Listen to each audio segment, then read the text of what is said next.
Hello everybody, welcome back to the stream again for the bonus stream. What are we doing? I don't know. I might do my own playtest a little bit later, but I kind of want to just chill and make some new content or something, so we're gonna see. We'll see how that goes. But yeah, the playtest is currently live for Patreon members, so if you want to head over to the Patreon, it's linked below. Subscribing to either tier will get you access to the playtest, but again, you do not have to be a member of Patreon to get the playtest. The playtest will be available to everyone starting on the 27th, so a week from today. But if you want to get access now, the Patreon is the way to do that. Otherwise, you can wait until the free for everyone playtest period starts on the 27th. And yeah, that's about it. All the links are in the description below. We won't dwell too long on the ads because we got some game development to do. Hello, Emerson. Welcome back. Clickertail, good to see you. Budget Jim with the ghoulish fencers. Hello, Macy. Welcome. Good to see you. Anno the Dev, welcome back. Totally not brain rot. Good to see you again. Ungy Bungy, here we go with the romance mechanics again. How about this? How about this? You create some fan fiction, and there you go. You can have your romance arcs. Emerson's on a 125 stream streak. My goodness. My goodness. I hate to break it to you, but I think my stream streak is longer than yours. Stray Pointer with the snail cat. Hello, Joy. Love the latest video about Godot tips. Really useful. Thank you, Anthony. Glad you found it useful. Okay. I think what I'll do is I'm just going to go to the Discord, and I probably should have done this before I started the stream, but that's all right. I'm going to go to the Discord, and I'm just going to scroll to a random spot and implement whatever I land on. I'm just kidding. I'm not going to do that, but I just want to implement, I don't know, I have a hankering to do something. I kind of want to do, I want to introduce a demon secondary tag, so I kind of want to do more demons. How many demons do I have in the game? What items could be, because I might be able to introduce that tag now. Let me think about this. So we go to my card inspection tool. Let's take a gander. So I'll just look at ally items. I should redraw the abomination. I'm not really... you know what? Maybe, let's see.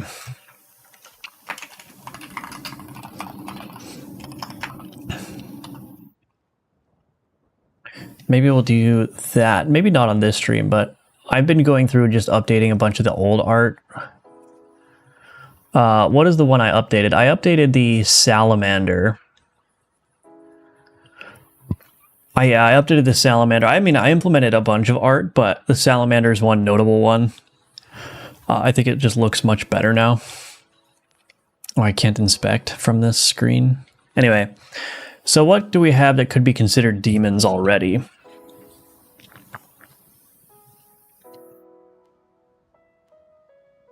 This one, the imp, could be considered a demon. We should redraw the leech as well. The leech is not looking so hot. So we've got the imp. What else could be a demon? The shapeshifter could potentially be a demon. Does the shapeshifter start with no tags? Hold on a second. Or is that wrong? No, it should start with the minion tag. Why did...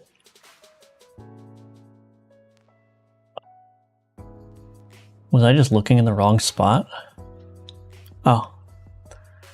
Yeah, it has the minion tag. Okay. So we've got the imp, we've got the shapeshifter. Succubus, of course, would be a demon. Yeah, I guess I really don't have that many demon items. So we probably want to add more of those.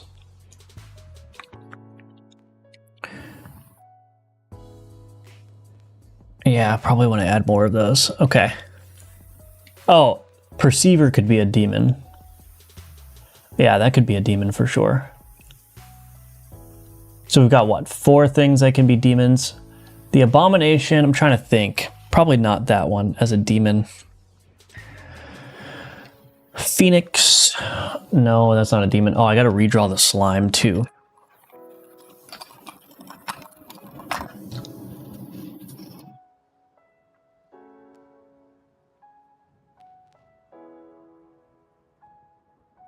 Okay.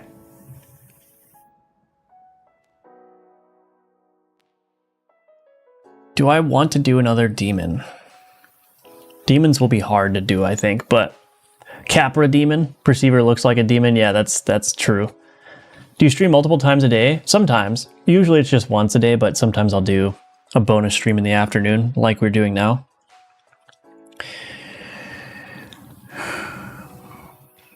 All right, let's take a look. I probably should have prepared this before the stream, but hey, this is what we're working with. Let's see, anything in here? I know Ninja Link suggested a bunch of demons.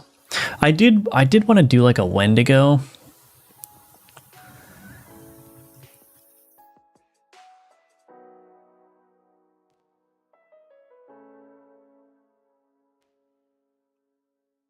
Ouroboros. Vampire. Oh, I already did this one. Well, maybe we'll try this. We'll try to do a Wendigo. In progress. I mean, I guess this is not really... The problem is this is not really thematic. I mean, I guess it kind of is, but... I'm going to pull up an image of a Wendigo. Okay.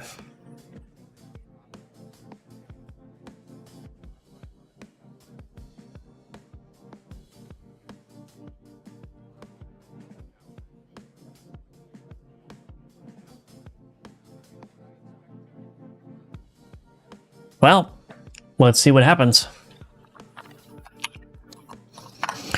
Card creation tool. What size do I want this to be?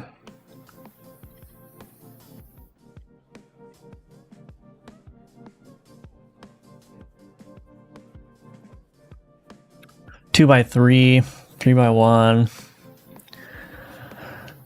Maybe just make it a good old 2x2 card. Let's see. 2x2. Yeah, let's just do that. I think I don't want to try to contort this thing to be in a weird position. It's going to be hard enough to draw it by default. All right, let's see what happens. How about a card which is a close-looking Articuno from Pokemon will look cool. I do not know anything about Pokemon, but I can look that up. Hello, Ninja Link. Welcome. Good to see you. All right, let's see. We're already off to a great start. So I'm just going to sketch. Just do what I usually do. Just kind of sketch something out first. Try to get something looking good. This may already be too small.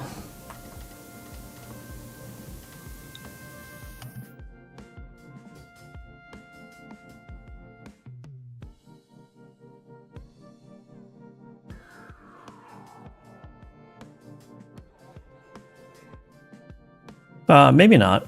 We'll try it, because I can draw the big body. So let's just... I'm not going to spend too much time on these antlers. I'm just going to get something down.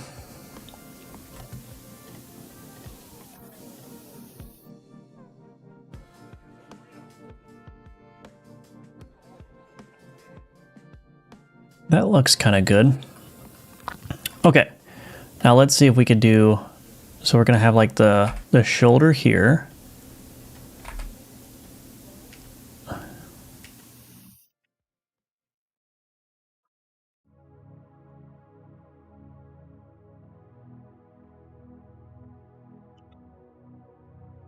The problem with the way I've approached this is that there's going to be a lot of empty space back here.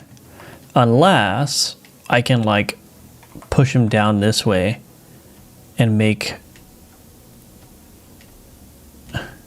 something like this. Oh, okay, that might work. Let's see. Yeah, just make it like fill up the canvas quite a bit. Okay. This may work. Yeah, it still might be a little bit. Let's see. Bring this. What happens if I bring that up more?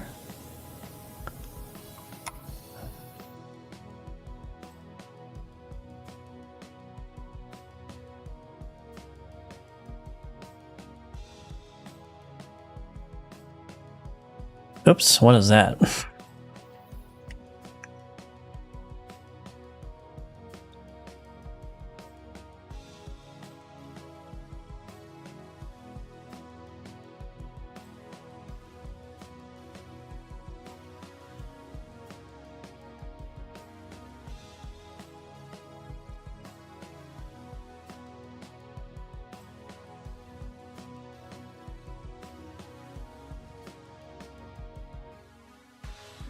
We might be able to make this work. Let's see.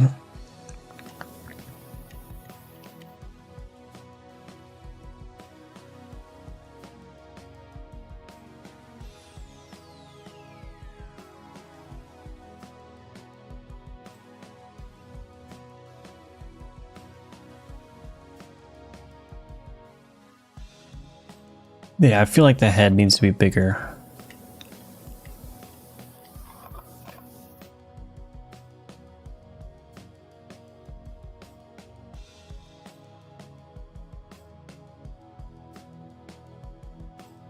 That looks better.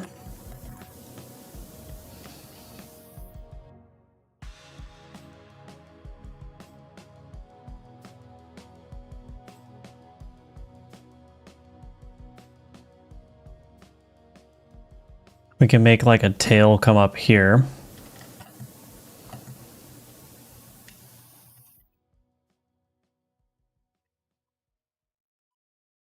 Oops.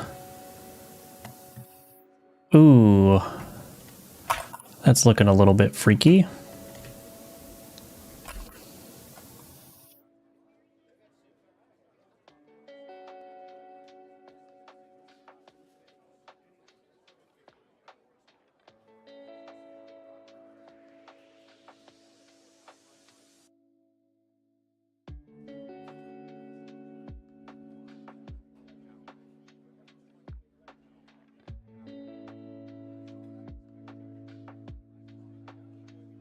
I guess it's my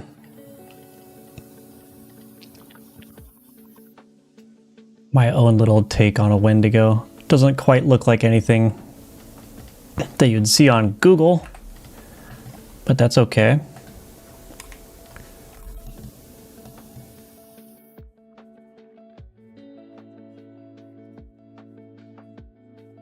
Okay.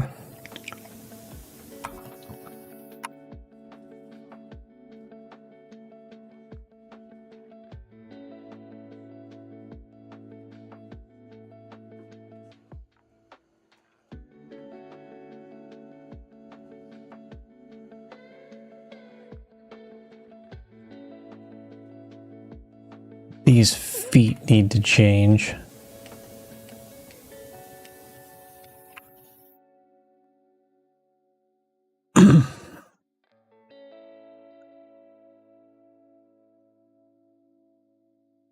That could potentially work. I think I'm going to change the position of this hand, though. We're going to make this go more down like this.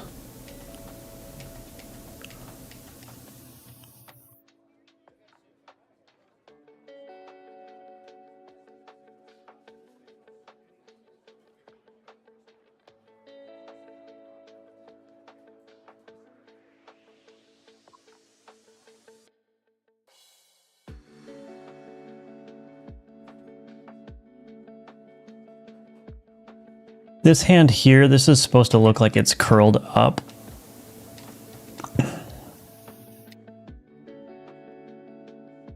I might keep it like that, but then also maybe try to bring it this way a little bit. Yeah, that could work.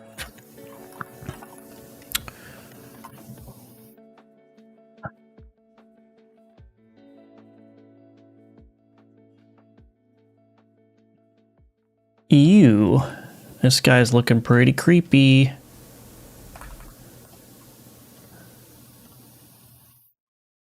Put more. Yep, that looks more natural there.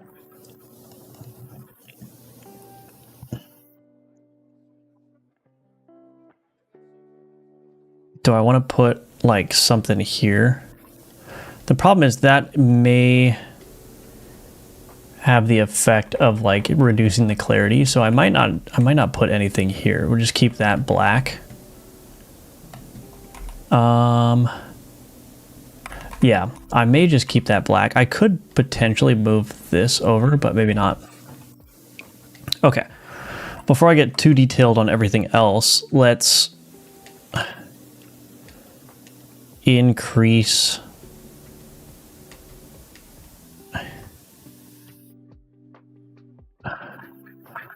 the detail of the antlers here.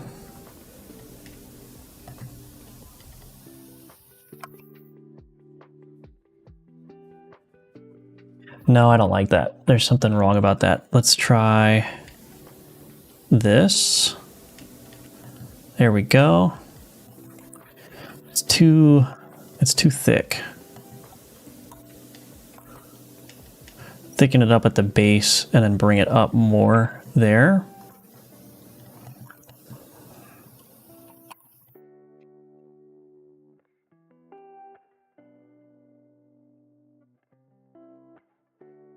I don't like how, okay, let me try it again. We will get this.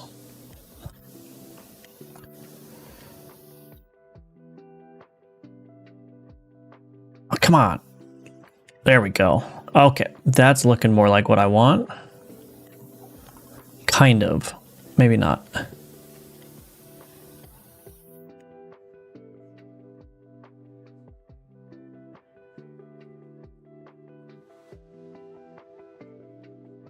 Really? Let's just try.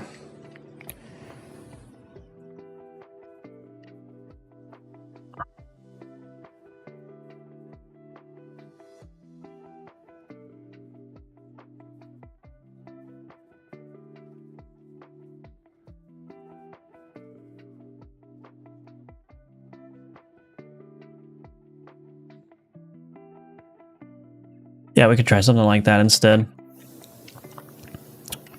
Grab this.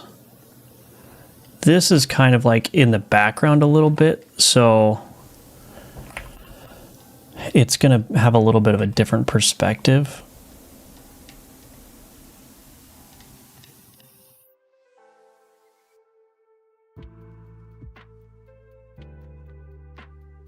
I don't really like that. Let's try this.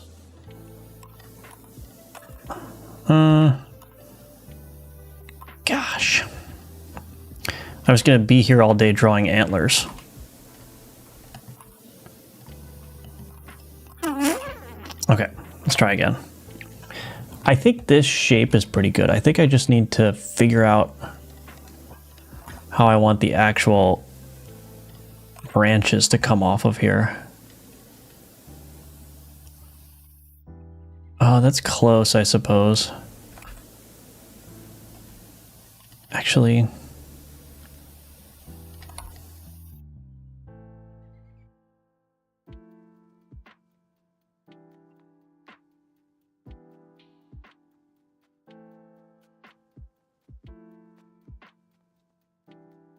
that may be okay. Yeah, that's probably okay, actually. I'm gonna have to redo that part there, but that's all right.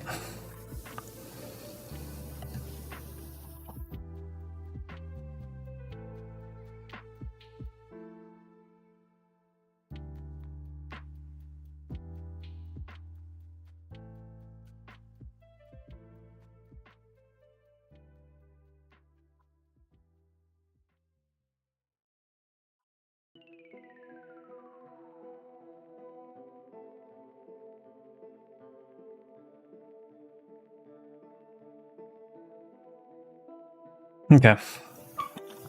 Have you hired someone for work for your game? I have not. I mean, I hired my friend to do the music, but that's like a contract thing. Like I just pay him per track. So maybe that counts. How about a card? You already said that. Totally not brain rot. Okay, sorry, totally not brain rot.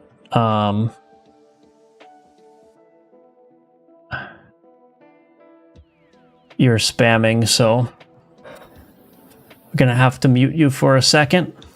Not sure if you ever played Tunic, but getting those vibes from this guy. Oh, okay. Let me check. Let me take a look at that. I hope this doesn't infect me with a virus. Oh, it's just an image. Interesting. A voidling. Okay. Actually, that would be a cool thing to copy. More content. Yes, indeed. I hope you're doing well. Love your pixel art. Any general advice? I love 8 colors palette, but it looks really hard to use. Yeah, I mean, the difficulty of use is kind of the point.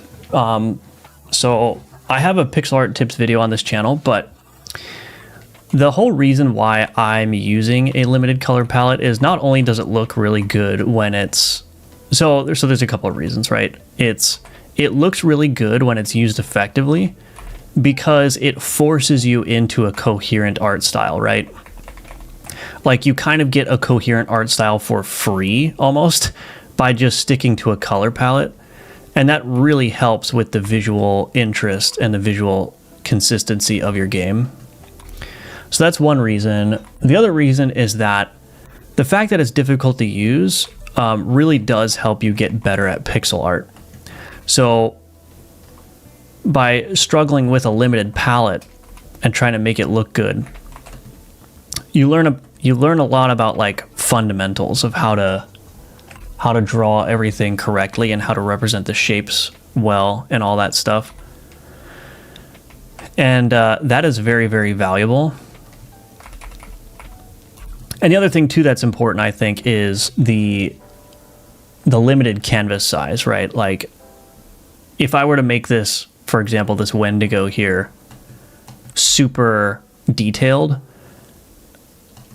it would be a lot more difficult because not only is there more pixels to place, but there's more to go wrong with the lighting and stuff.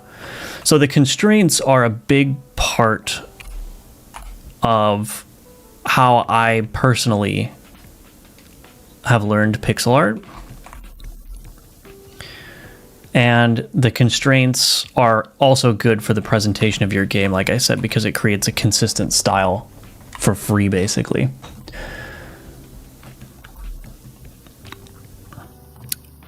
So yeah, it is hard to use, but that's the point. I can't hear you because I'm in a meeting, but it looks like a cutie. All right, sounds good. Cutie patootie Wendigo. Limits open the door for imagination. Well, they also open the door for choice paralysis, right? Or sorry, I misunderstood that. I was reading that as not having limits. Man, I don't know where my brain is today. Do the disastrous playtest launch and then I'm reading messages incorrectly. No, yeah, you're exactly right, Hamlet Game Dev. It having limitations forces you to think creatively, and that's true also of the technical aspect of building a game too. So like, for example, I've had several situations in my game where, I'm trying to design a new ability and it's not, the supporting the ability is not quite straightforward in terms of like how I would implement it. And the temptation is constantly to say, well, I'll just build explicit support for this ability in my ability system. But sometimes you might be adding stuff that actually doesn't need to exist. And so when I do my abilities, what I try to do now is I try to say, okay, what is the way that I can make this happen without adding any new functionality to the ability system, right? How can I get this ability to work in the way that I need it to work without touching any of the underlying systems? And oftentimes that actually, like just saying I'm not going to look at like extending the code base, I'm just going to work with what I have. Oftentimes I do find a solution for what I want to do with my ability.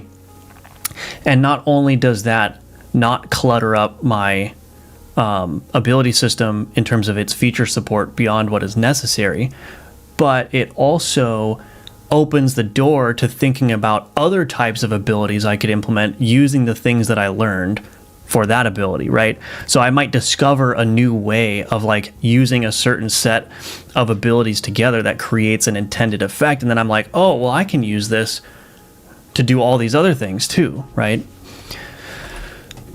So I do think that the limits are really important, and it's hard sometimes to like hold yourself to those limits, but the limits are really, really valuable. I think this is weird a little bit. Okay, anyway.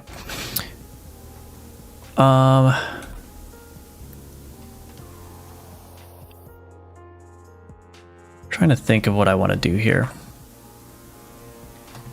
The problem is this doesn't really look like it has a neck, but I guess that's okay. It doesn't need to be perfect. I'm not entirely sold on this.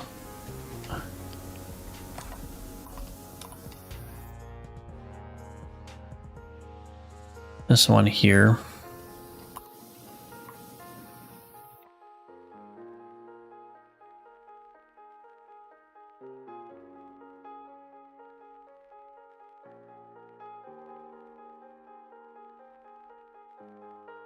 I will figure that out when I get there, I guess.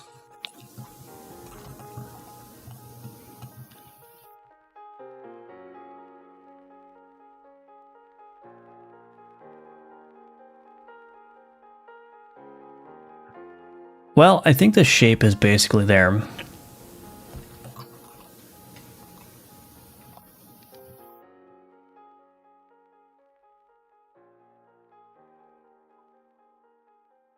Almost wonder...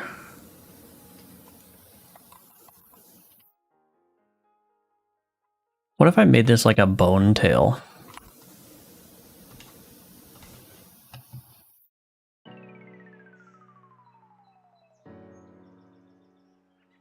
I'll make it a bone tail. I wonder if I also want to... I really don't know how I'm going to do this, but if I want to like make some exposed bone sections on it. Do something like this.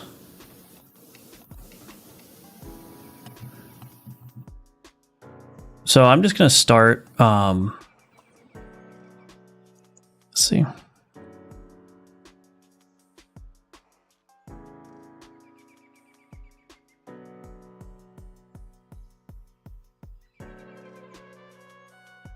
Yeah, I don't really know about that hand right there. I might have to take a different stab at that, but that's okay.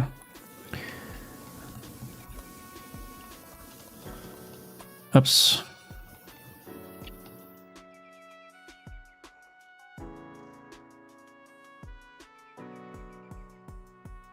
Also, that could help modders to add content to the game without changing the code. So adding resources only, for instance, something I'm considering for my game. Yes, that could work for sure. Hello, Mel's. Welcome. Good to see you again.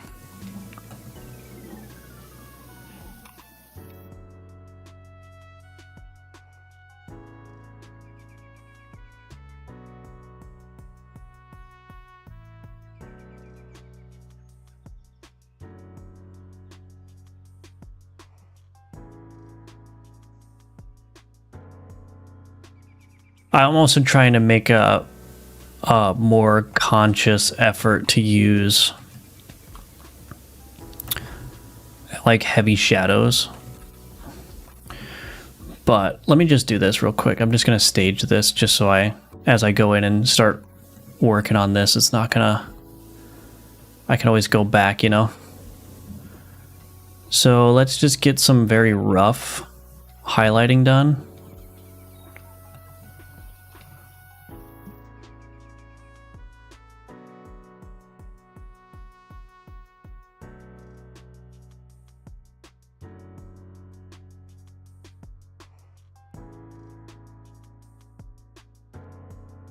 Just very, very rough. Just try to get something down.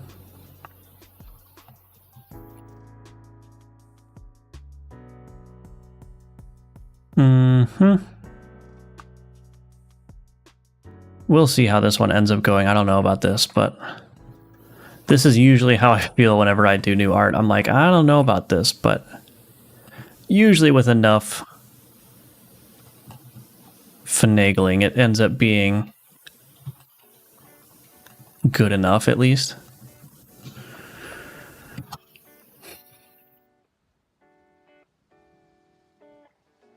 I don't know about that. Let's see.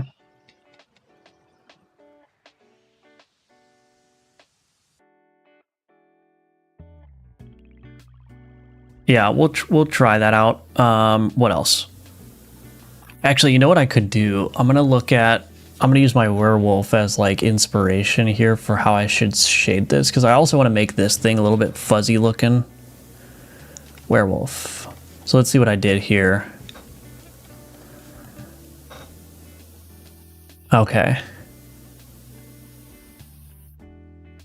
So I am breaking up the outline with like little tufts of hair, but then I'm also implying tufts of hair with like little black areas here.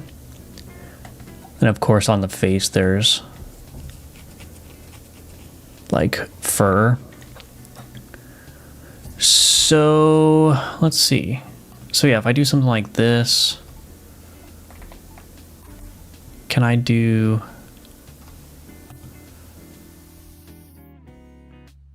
Don't want to overdo it.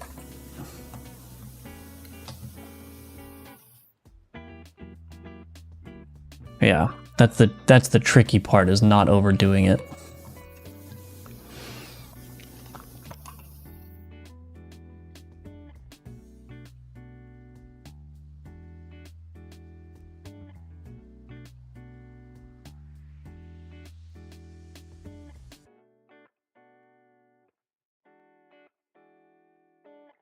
Maybe something like that. I don't know. We'll have to figure that out.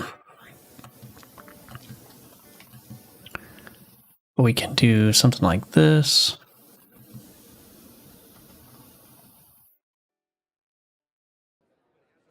Yeah, I think maybe... Let's see.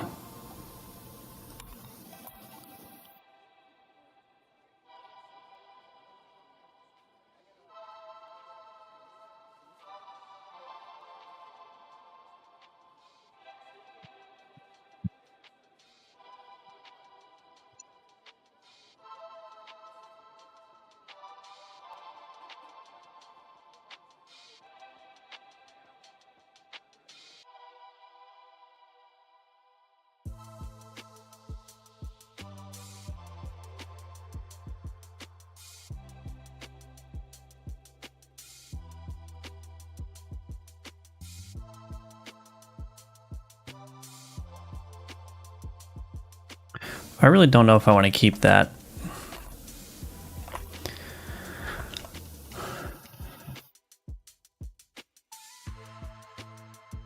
Let's get some darker colors in here. Just see what that does.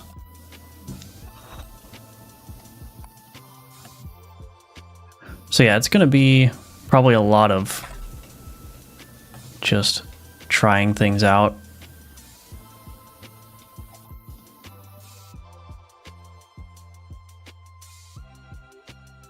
I want to bring this over, and actually I can do something like this.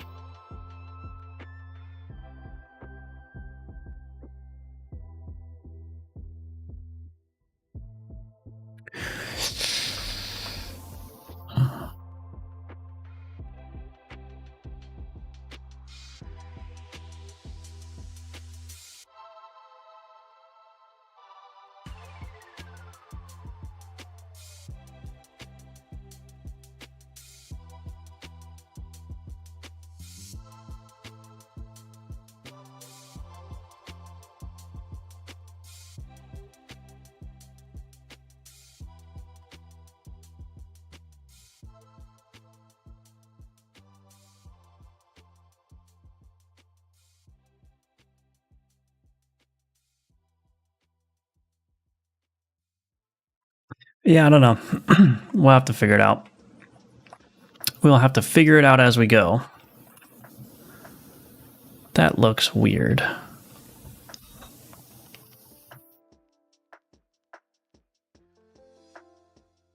Okay, that looks a little bit better. Probably want to bring in some like oranges and stuff as well.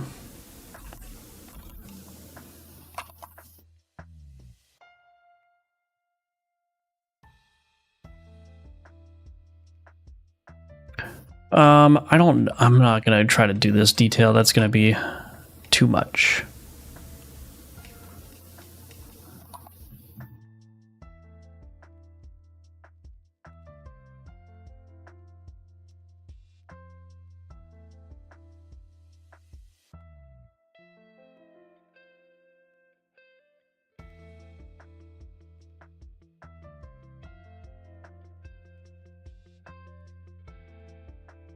Yeah, there's just gonna be a lot to clean up here.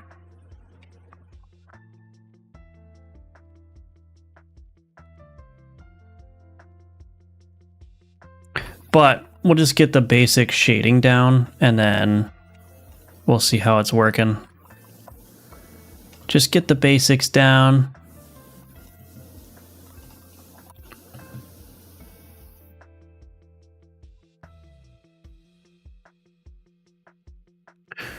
Let's just take a look at the skull now. I'm just kind of like hopping around and trying to fill in details as appropriate, and then, you know, just kind of work from there. It's yeah, like everything game dev, it's just an iterative process. Bones are hard because I never know which color to use. Like I could use that. Oops. Actually, that's fine. I could use that and then blue instead. Actually, that might work better. Add some color into that.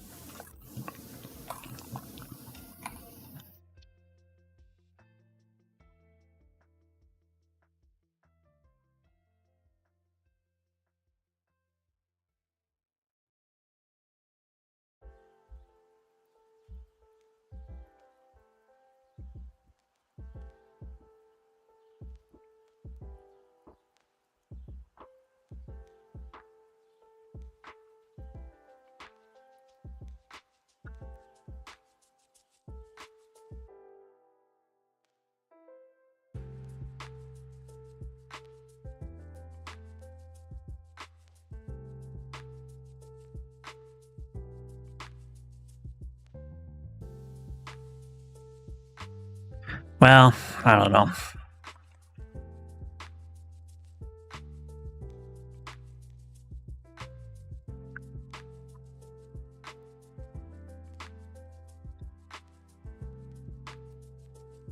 This section here, I think I just need to make this darker.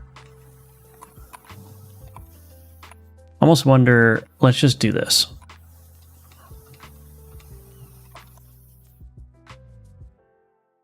Okay. That's already looking a little bit better.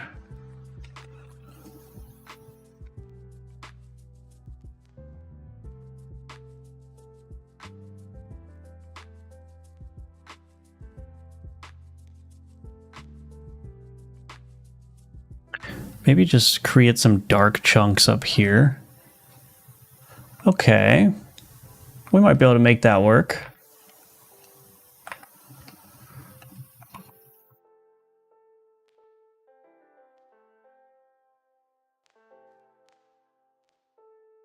Yeah, we might be able to make that work.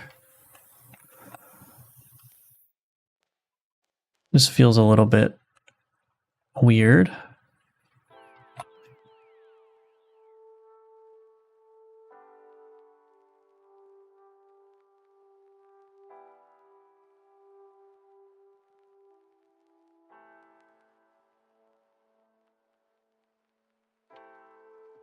I'm just gonna try not to be too fancy with this, honestly. Subtle bone talons on the arm would sell that it's an arm more.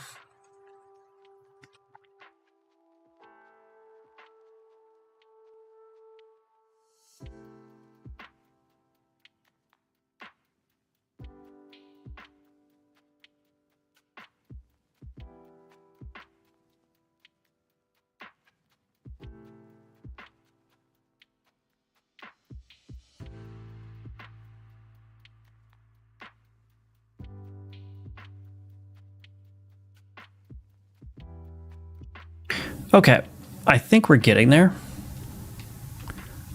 I think we're getting there.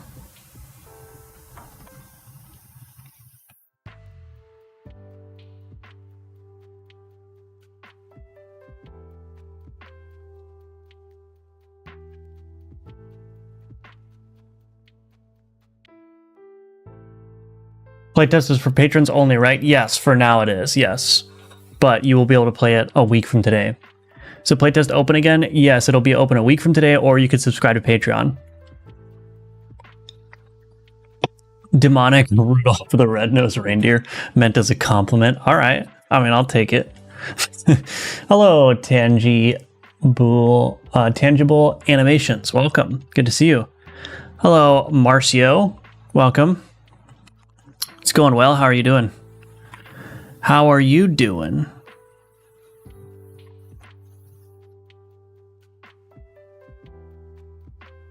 Almost wonder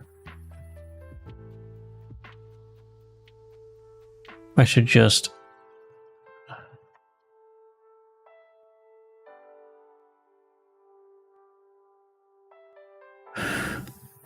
I think that's fine.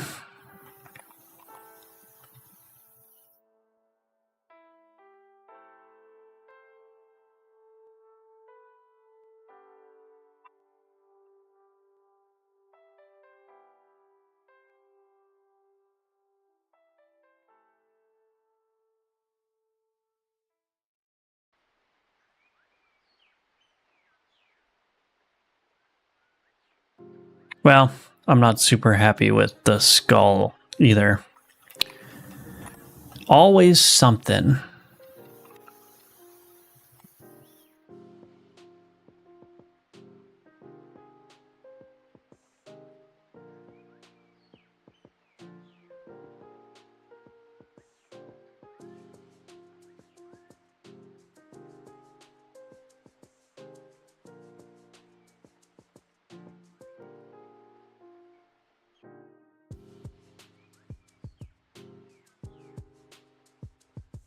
Okay, I'm just going to get rid of this highlight here. This is messing me up.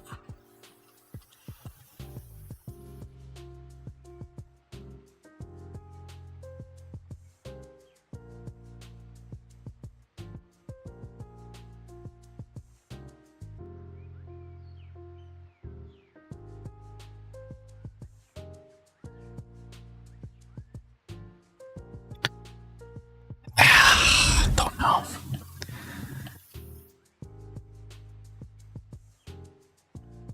Okay, we're going to get rid of this. All these highlights just go away.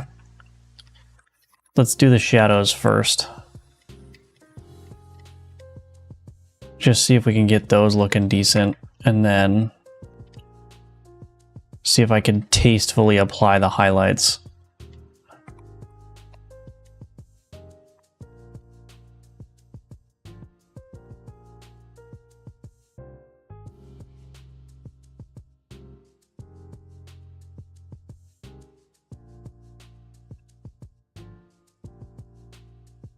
Okay, this is actually looking better now. Without the highlights, it looks a little bit less messy. I am going to redo this down here though. I want to make this look, yes, more curved. Or more tapering isn't the word I was looking for.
I think it's almost there.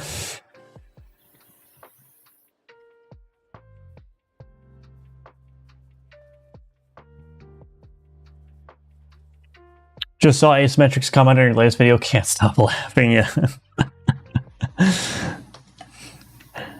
Yep. He's a funny guy. No, it is really funny.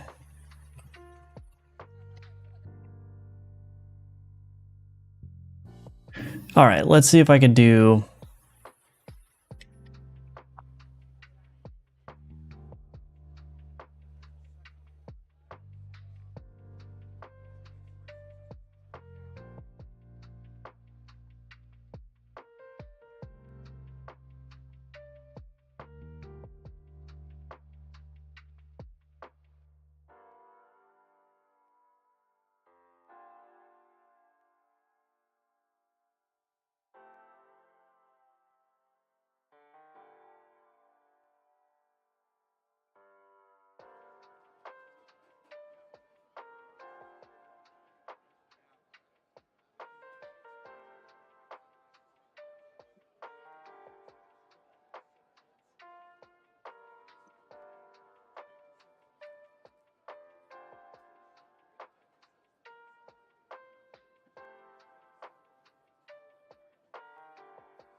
Okay, that looks all right.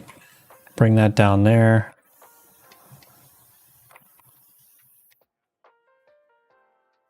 These talons...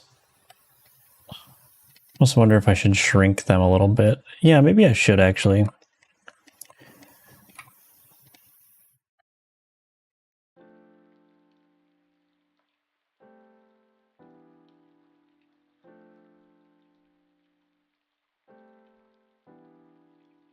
I don't know what to do.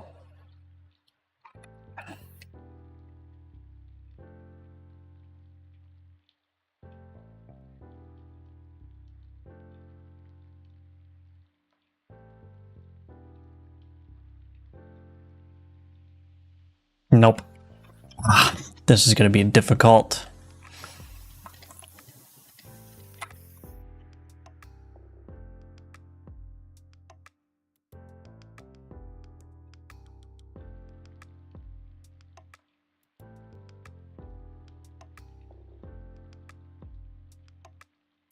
It's always these kind of creatures that are just the most difficult for me.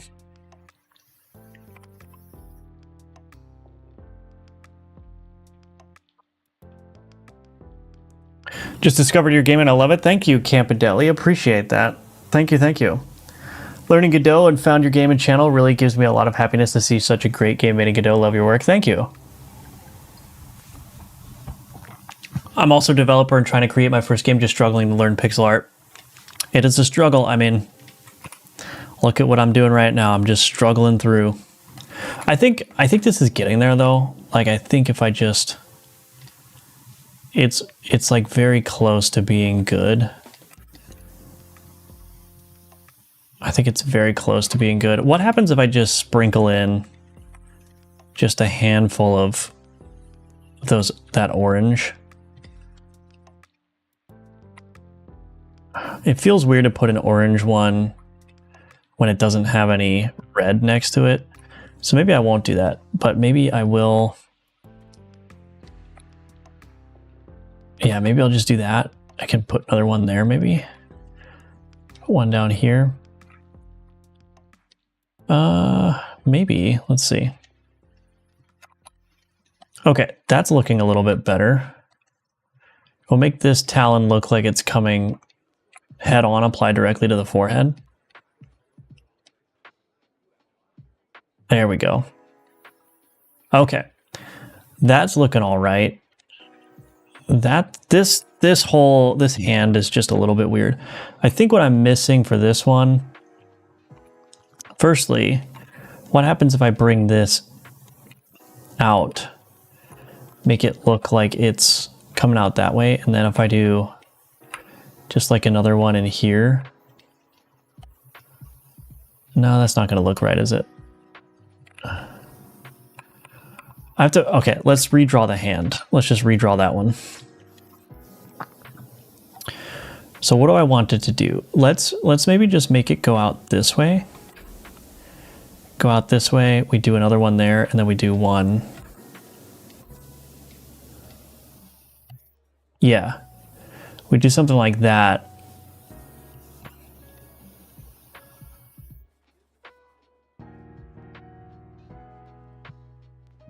Maybe. Almost feels like this one should be bigger. Okay. And then let's do this, that, and that. Well, yeah. Okay, let's make that all red. And then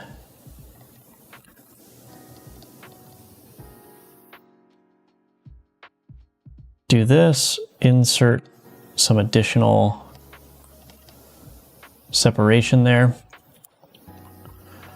I wonder if I should put, yeah, I should probably make, oh, where did my art go? Okay.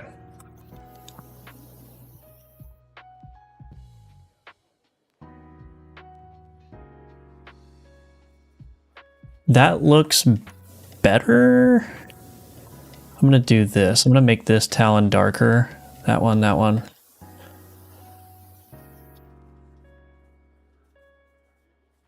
Now this is looking a little bit weird.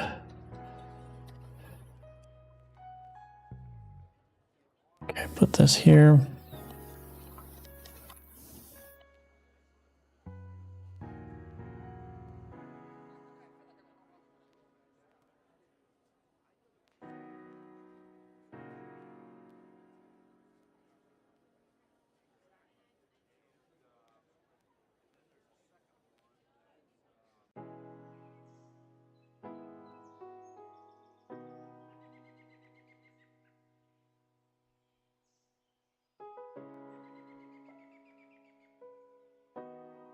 Well, we'll come back to it, I suppose.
What happens if I do this? This is probably not going to work, but I'm just curious.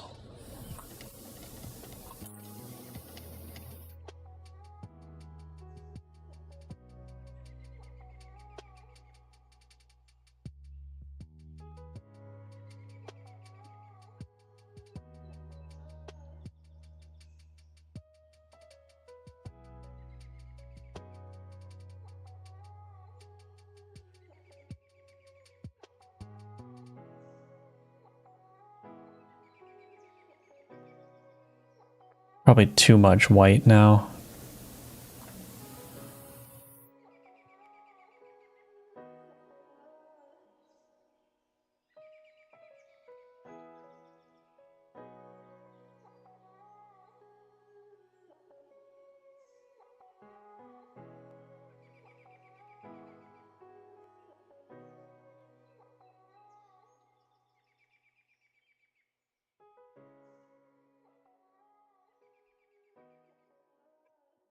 That looks kind of good. All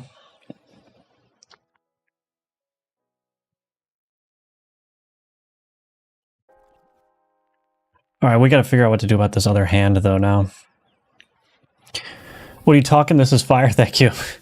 It looks dope. Thank you. I think the background lag doesn't see it very clearly. Maybe it should stick to the ground like the front leg. This one, are you talking about? I'm going to redo this one. I had the same idea of making a single player auto battler, and I thought I was being so innovative. What is the resolution for the squared items? So the grid cells in my game are 18 by 18.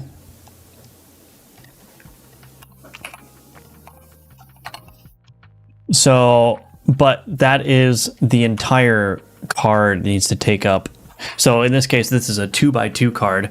So it needs to be 36 by 36, but a lot of that space, not a lot, but some of that space is taken up by the borders here, right? So the rule I have is that, you know, the borders obviously take up 1 pixel, but then they need to be outlined. So there needs to be an outline pixel on the left, but then there's also like an inner outline pixel that I'm respecting. So you'll notice that I'm not drawing anything within this like 1 pixel area, right?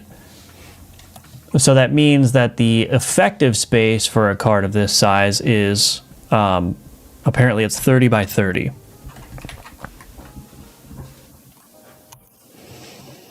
So that's the effective space.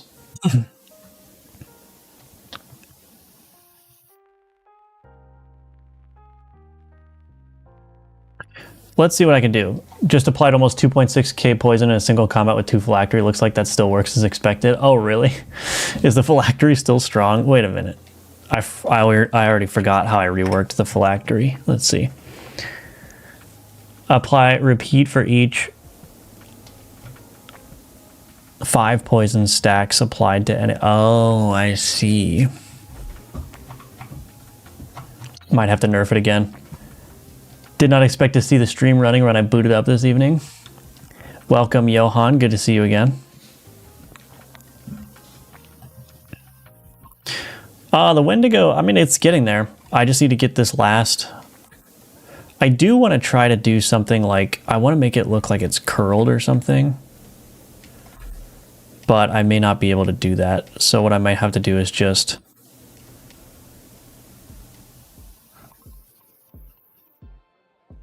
Let's see.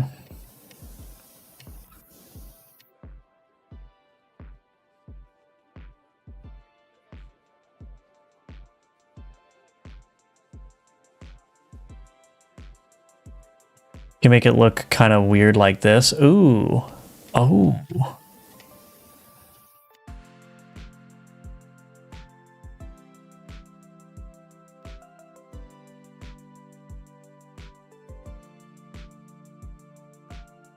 I don't know how to make this. Okay, that might work. Okay, that looks, I think, sufficiently creepy. Yep. And then we do, I'm gonna have to use different colors here, but because it's like a background element, so I want it to be darker. But this here, gonna make this like that.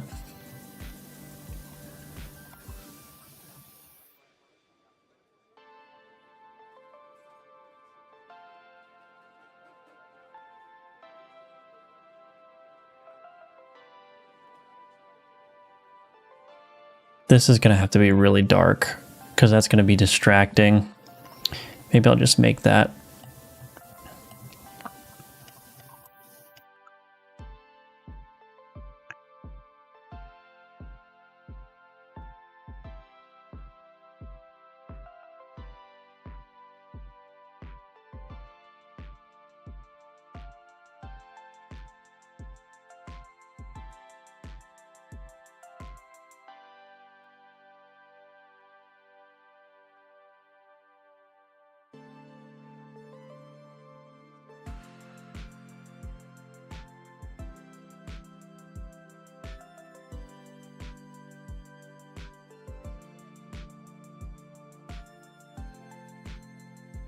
Yeah, I don't know.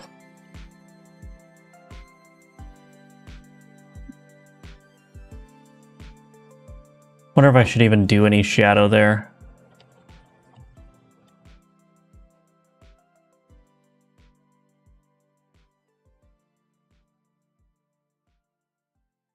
Maybe that works.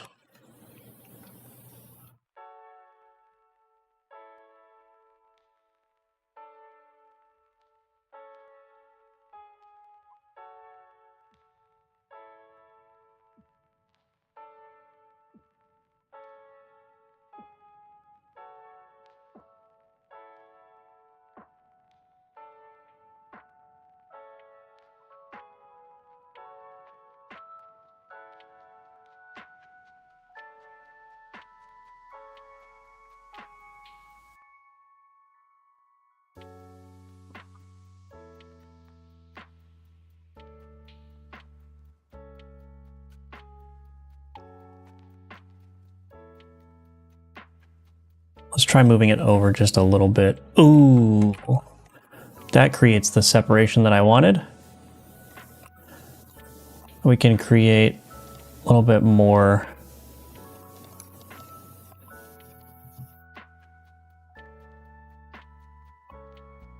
Now there is the question of like, there's supposed to be another back leg back here. Do I just do something very basic to give that impression? Like,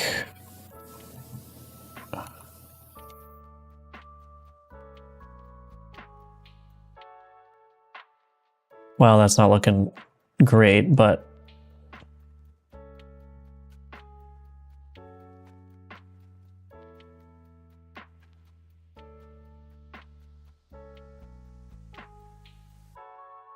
I feel like that's almost too busy. Like, I almost wonder if I should just not even try to do a back leg at all. Because I think that might just be too distracting, but I mean, I could also do something like this.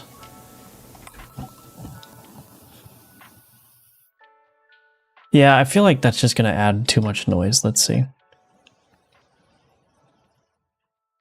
Or I could just slip it. Like, let's just take this.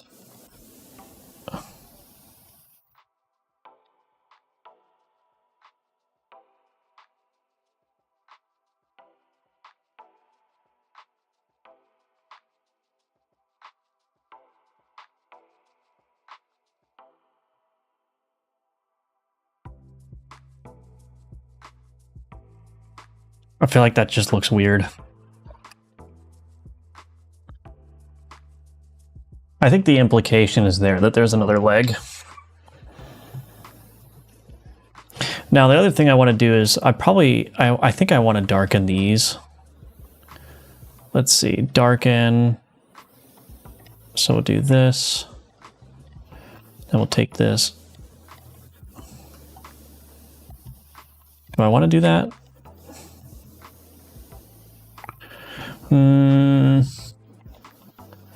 I feel like those are too bright.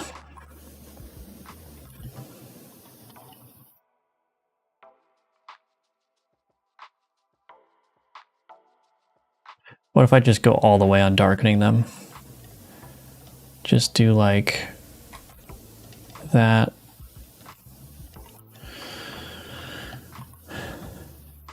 And then here we just do that and that.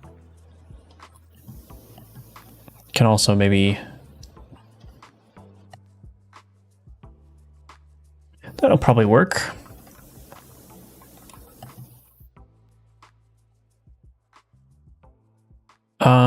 Here, let's see.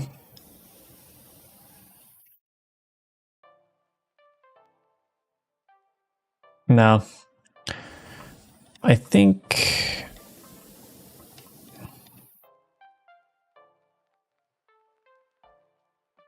yeah, I might just be in quit while I'm ahead territory now. I don't know. I think there's a lot of improvements I could make here, but I think it's probably okay. I'm making a Peggle Pachinko deck builder in Godot and thinking if it will have to mess with the rendering server at any moment. Yeah, I mean, maybe. Maybe not, though.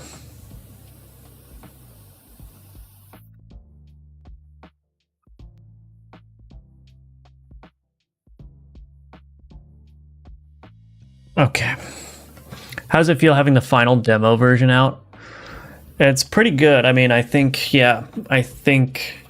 this last playtest is going to be very valuable for me because whatever feedback you guys have is what's going to be addressed. And then when the demo goes public, that's going to be like the real almost to release moment. You know what I mean? So yeah, I got to get your feedback in. And then once the demo is live on the Steam page, that's hopefully when it's all going to kick off, you know? So let's outline this guy. I may tweak this up a little bit later, but I think it looks decent enough.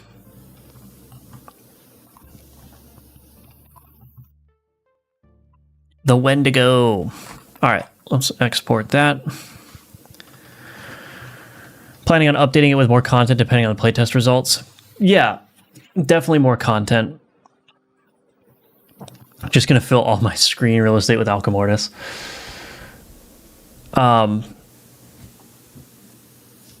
Yeah, so there's a lot of content that I still want to do. I mean, I still want to get, I mean, how many items do I even have? So let's take a look.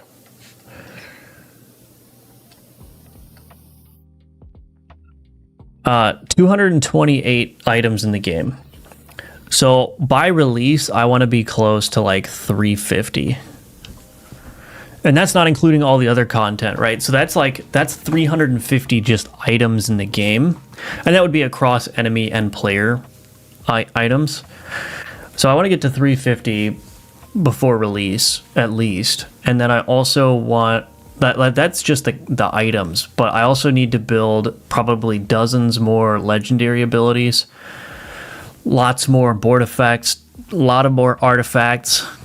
Like I just want this game to be, I want it to be really solid on release. I want people to be able to get many hours of enjoyment out of it at release, simply because there's just so much content, and like every run is going to feel slightly different. Like you're not going to be able to put together the same exact build every time. And I think the only way really to achieve that is just to pump the game full of content.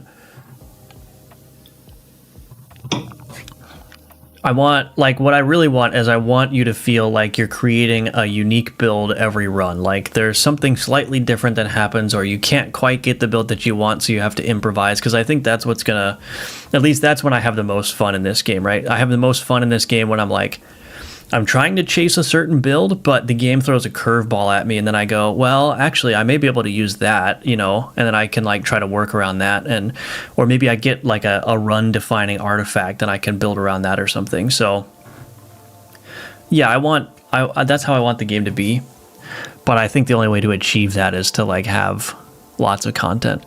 And a lot of you who have tried the playtest, a lot of you have put like dozens of hours into the playtest version, and that's a previous playtest version, so we'll see. We'll see how it goes. I have a lot of work to do, but it's okay. It's okay. This demon embraces messy dithering to a T. Awesome. Are you aiming for next fest? Yes, I would like to participate. That's the plan anyway. I love it. Thank you, Monkey Software. It's amazing. Thank you.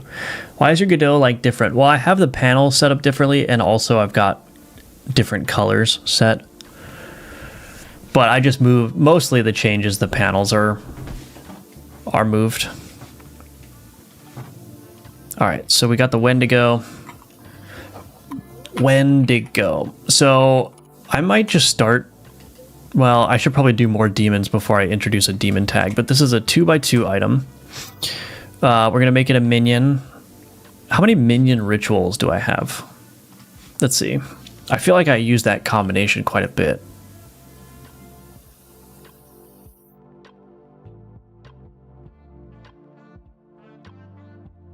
Ally. Let's do minion and ritual. I've got a lot of minion ritual items. Only a couple of minion weapon items. I might make this a minion weapon, actually. The talons are weapons. Don't at me. Let's do 4.9 seconds. Let's give it a high critical chance, and let's also give it a decent critical bonus.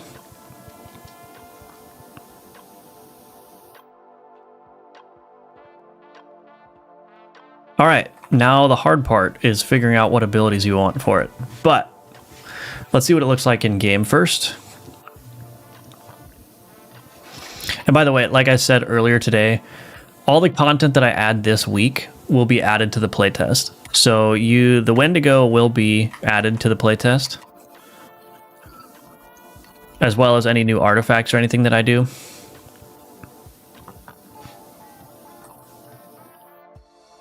But I think the playtest will be feature frozen on Monday. So when it goes live for everyone, that's when I'm going to stop adding content to it.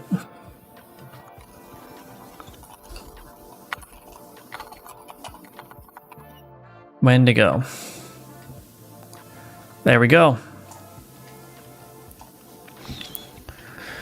All right, we got to come up with some abilities for this guy now. I'm thinking doing something with bleed would make sense.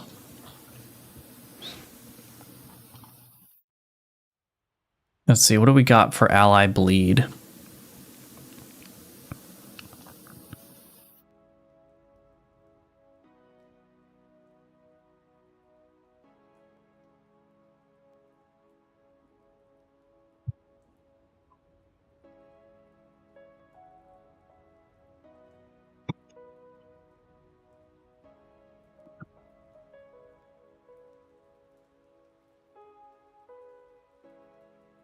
What abilities should we give it?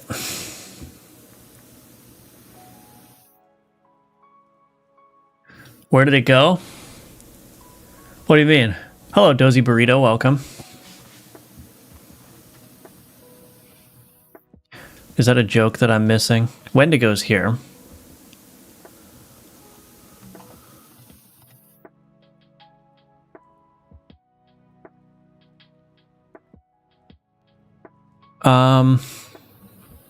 It's a joke. Okay, gotcha.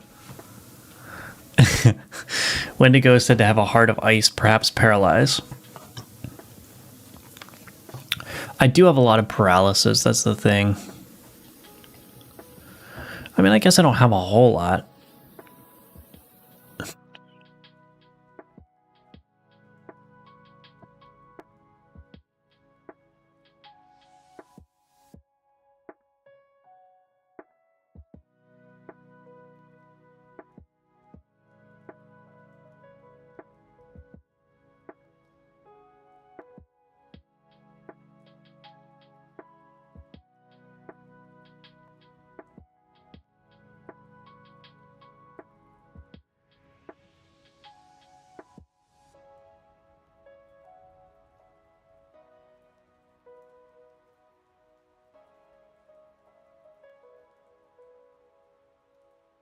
I'm thinking doing something interesting like repeat, apply one bleed 10 times or whatever.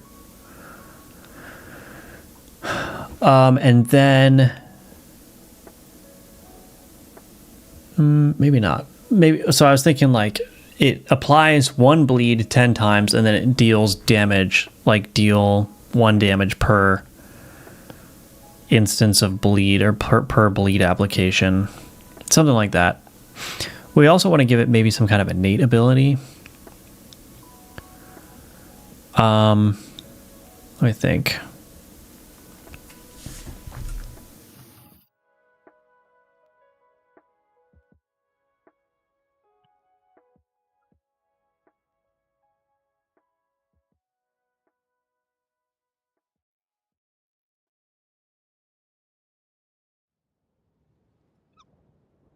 Oh, I have an idea.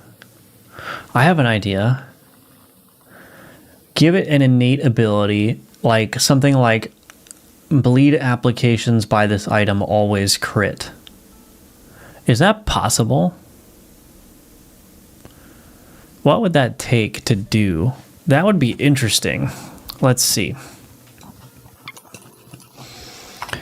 So we go to apply crit chance.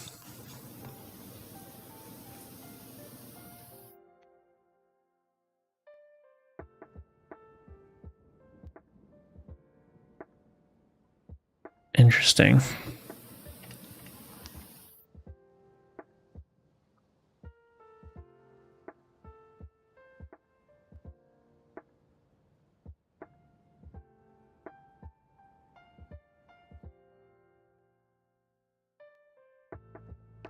Would be really interesting to do like something like that. Bleed applications by this item always crit.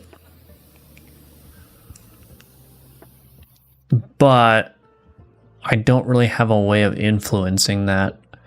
So the best way to do it would be to do some kind of lookup in this apply critical chance. But I would need to store some kind of ability state. Let me think about this. Critical, get modified critical chance. That's just going through the buff. Get modified critical chance. What about...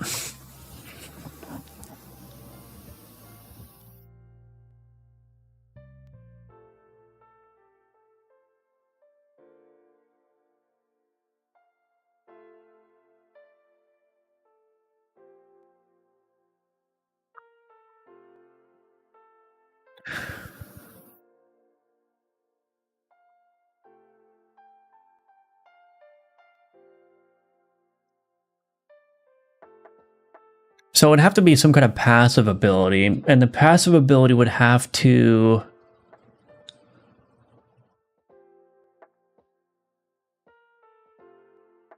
like, update the internal state of the item to tell it what needs to crit. I think that should be doable. I mean, I wonder...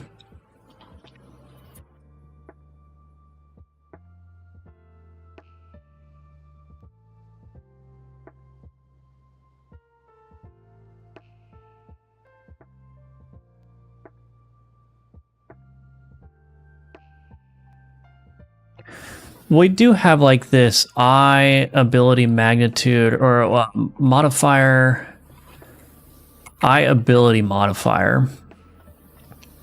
Where is this used?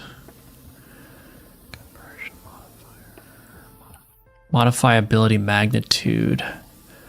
This is happening during the modifier pipeline. This is mostly for conversion. Apply base card. Executing ability. So it doesn't actually execute the ability yet. Interesting.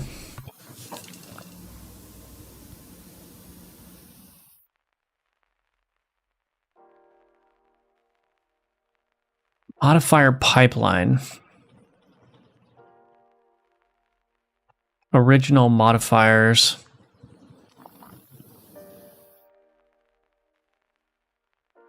Modify ability magnitude.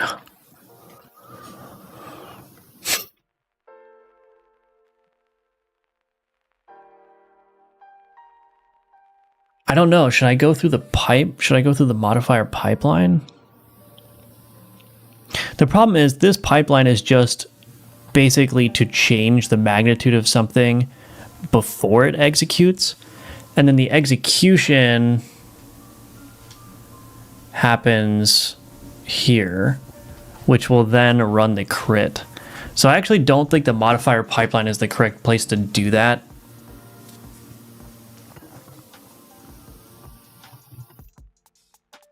Oh man, this is difficult.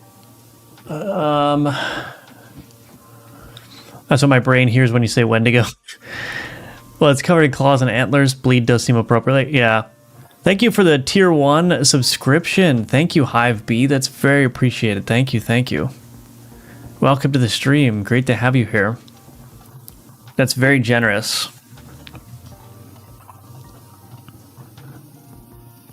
I really don't know what to do, and it doesn't help that people are running yard machines right outside my window for the second time today. Heaven forbid a guy get some peace and quiet to think. I'm making a video game. The weeds are not important. You know what I mean?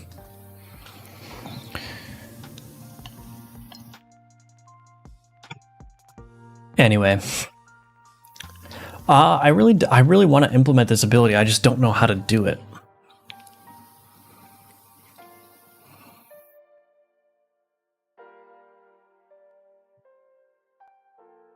Okay, tell you what, I'm going to take a quick 3-minute break. When I come back, hopefully I'll have a solution, but I'm going to get some new water and all that good stuff. So I'll be right back in just 3 minutes and we will continue on.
I have a prisoner.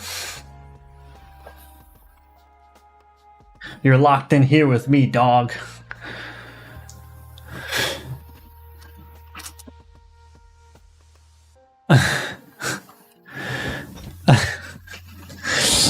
Hello, Tech. Good to see you. Welcome to the stream.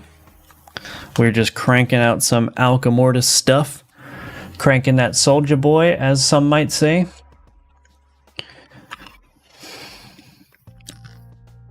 Man, that song was so big when I was in middle school.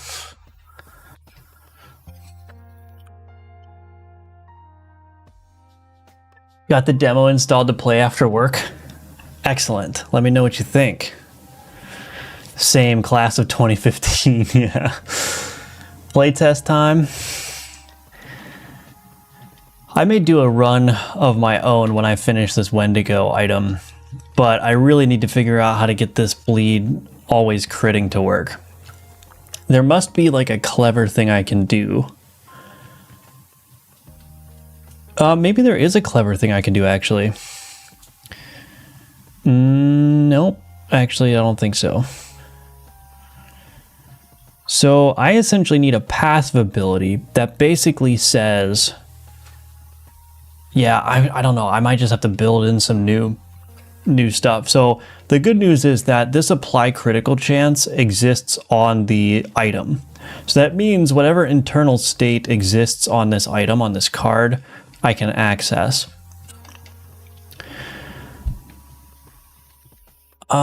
The problem, though, is that I don't really have any information in here about which ability the critical chance is applying to. And so I think my ideal setup would be something along the lines of,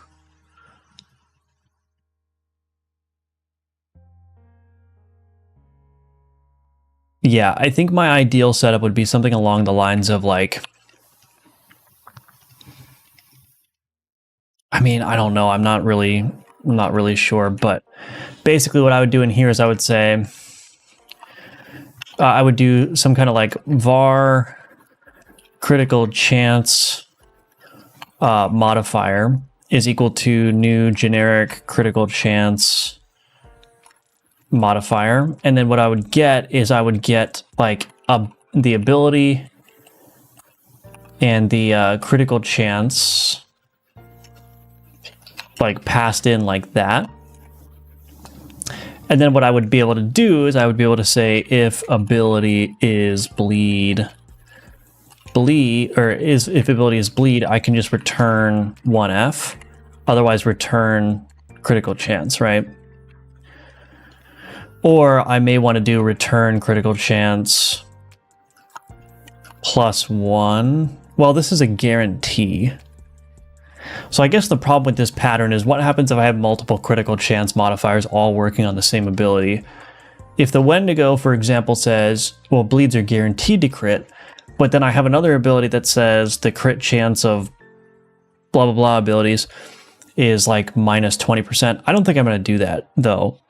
So actually, I may not want to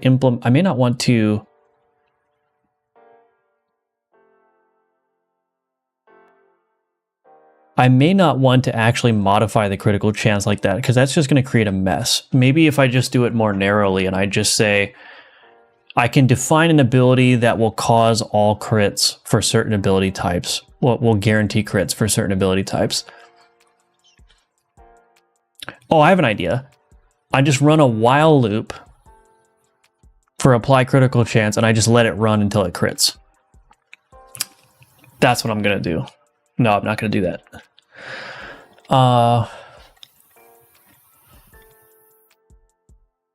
Well, shoot.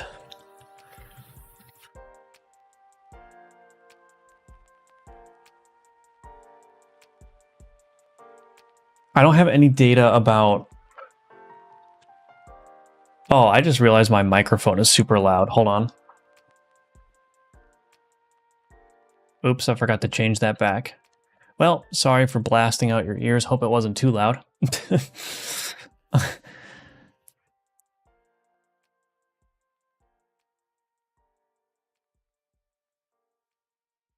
Oh, why Why is this so hard?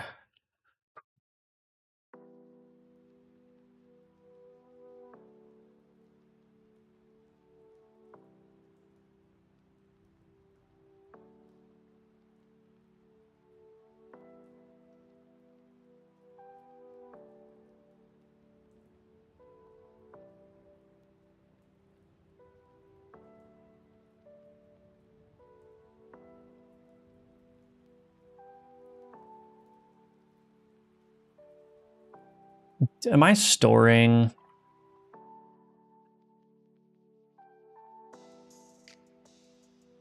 Get ability tree, get combat abilities of type. Get ability tree. Why am I? Get ability tree, get combat abilities of type. Wow, this is a tricky one. I mean, the problem, this is one of those things where it's like, I've got like 5 different ways that I could implement this, and none of them seem obviously good. But I may as well just do something to get this to work.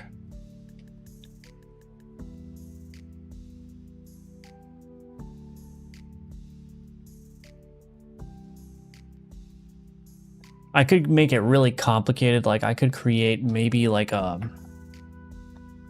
critical chance pipeline.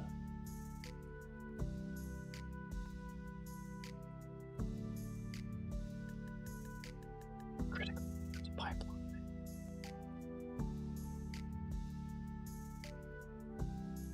That could work.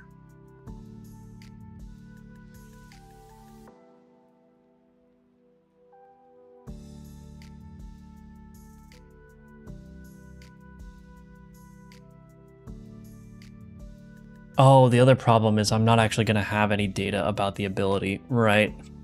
So I'm thinking all of the approaches that I'm thinking of require me passing in the ability.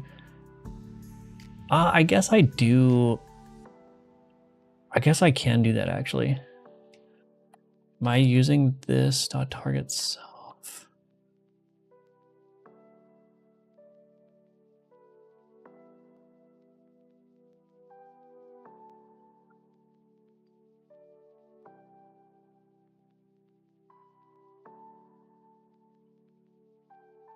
The other thing is I don't want to make too big of a change for the playtest build, but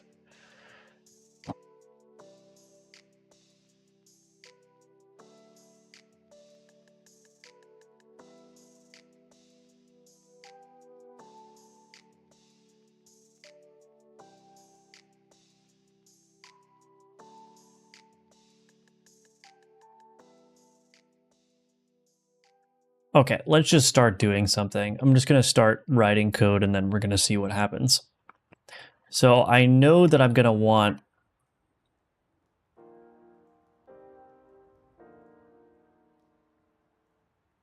so we're just going to let's just pass in an ability. Let's just do this. If not ability is I ability magnitude, we're going to return if ability is not I ability magnitude ability, we're just going to return 0 false. Okay. If, how am I passing this in? Oh yeah, so this is going to work. Yeah, so actually I'm already feeling good about this. So we're not even going to take the magnitude. We're just going to apply the critical chance to the ability directly. We're going to say magnitude ability dot get magnitude is less than or equal to 0. We're going to say return. That seems like a bug. I'm just going to return 0. Well, let's not change anything. Let's just return that. Otherwise, we're going to do, so let's just store the magnitude so I don't need to keep calling this. Okay, so we've got the magnitude. We're going to pass this in here. Okay, so we're back to basically what it was. Okay. So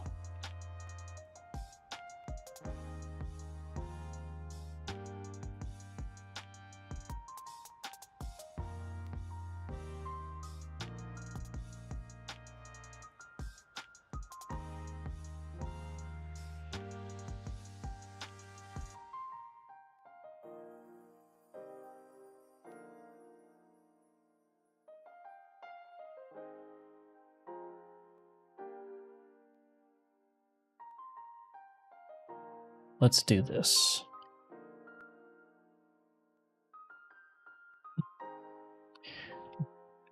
Scenes, data, no, scripts, data, where's scripts? Scripts, data, ability.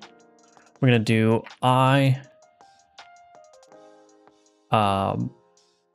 critical chance applier. Critical chance applier. Namespace, game.data.ability. Public interface critical chance applier. We are gonna do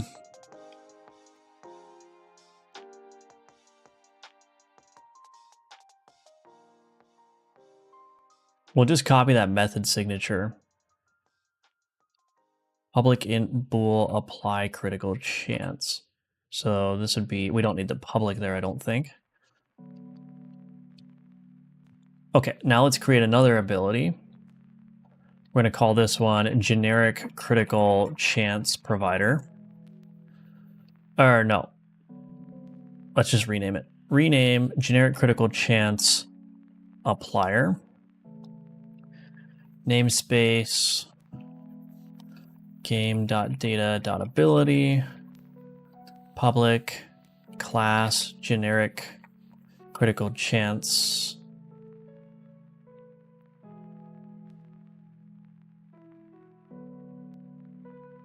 This is going to extend critical chance applier, but we're also gonna want to pass in func base card ability, and then this is going to need to return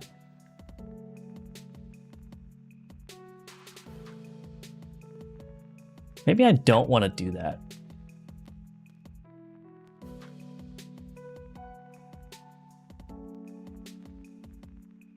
So maybe this is actually not named correctly, but let's just make it a func provider func. Let's implement this. Apply critical chance.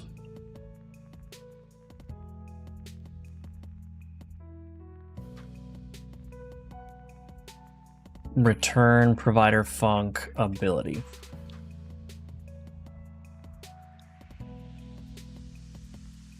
Okay, so what would I do in here now? Essentially what I would do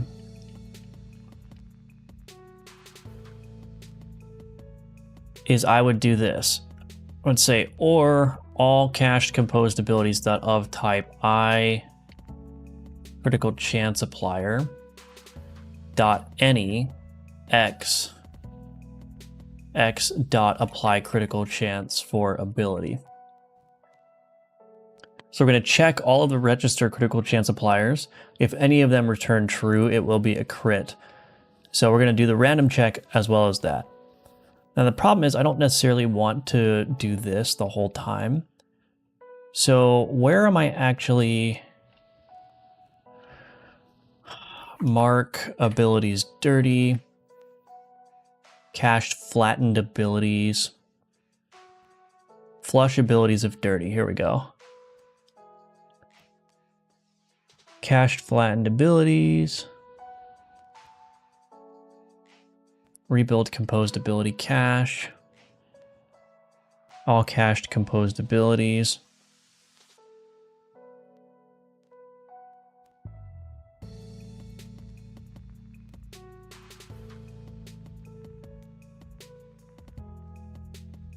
So I'm thinking what I may do.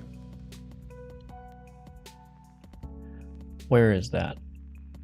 All cached composed abilities, private read-only list. Ability, critical chance applier. All critical chance appliers. Okay, so we go to rebuild composed ability cache. We're just going to say all critical chance appliers dot clear. All critical chance appliers dot add range. Rebuild abilities. Oh, these are not flattened. Oh. You know what the problem is though?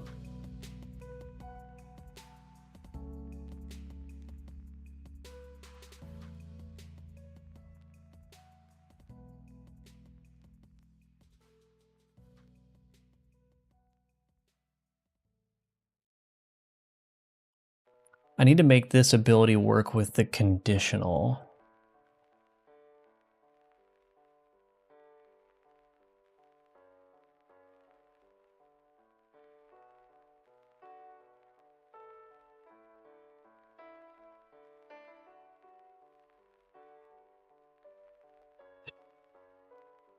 Shoot.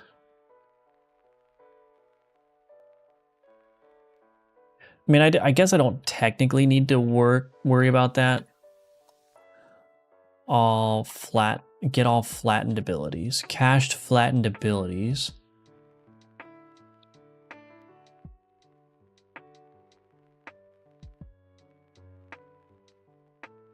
Man, why is this so difficult?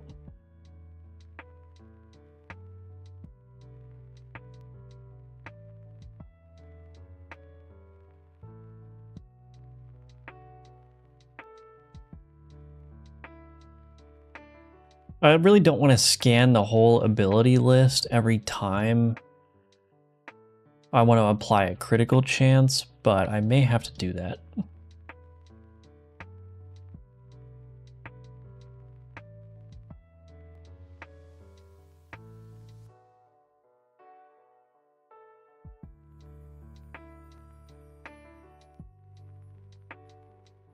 The problem is this is lazy rebuilt too. So I'm not even guaranteed that this is going to be updated by the time I need it. Well, shoot.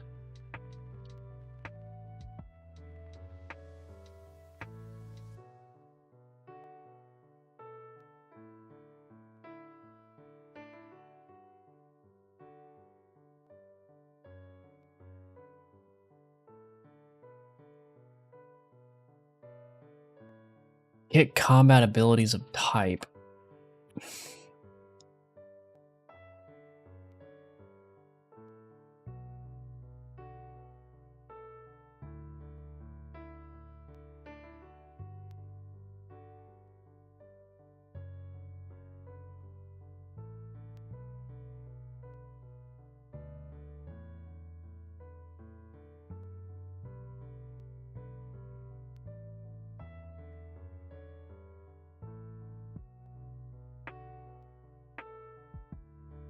I don't know.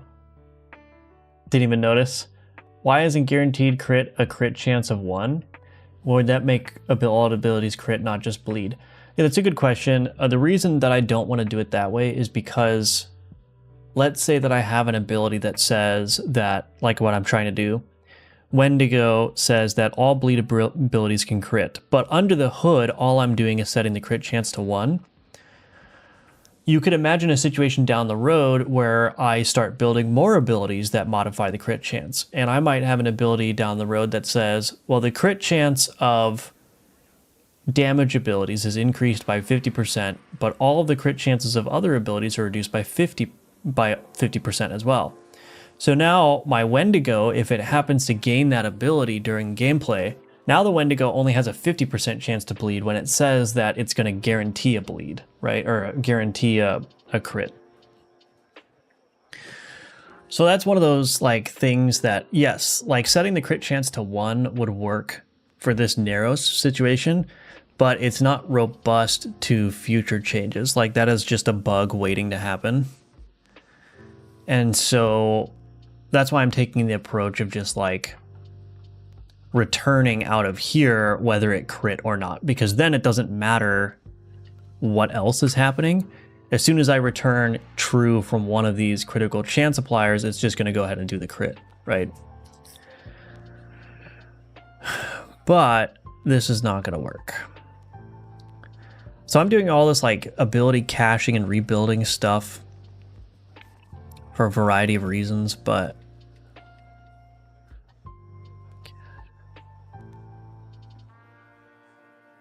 the cached flattened abilities is lazy built, meaning that the first time that it's fetched is when it rebuilds.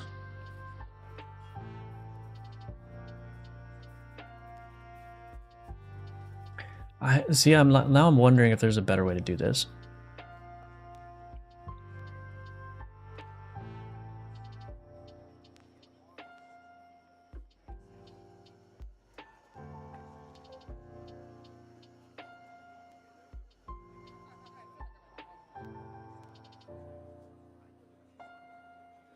Well, what I can do is I could do this a different way. So instead of trying to read this from the ability list, I could just make this a passive only thing, which may be better. I don't know. I don't even remember what that method is called.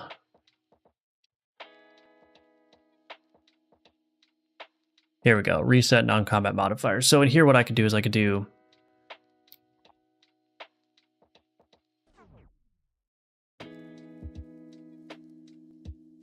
all critical chance appliers dot clear.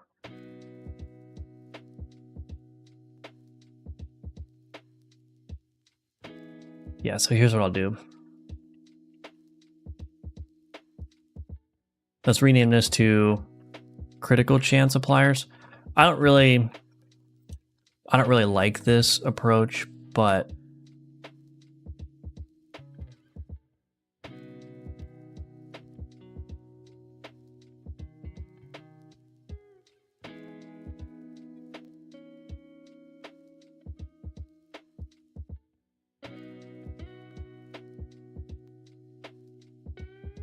yeah, let's do this. This will work. I may need to change this later, but this will work for now. So we're gonna clear the critical chance appliers, and then, so now I can go to my Wendigo here. Well, no, I can't, not yet anyway. Public void add critical chance applier. Critical chance applier.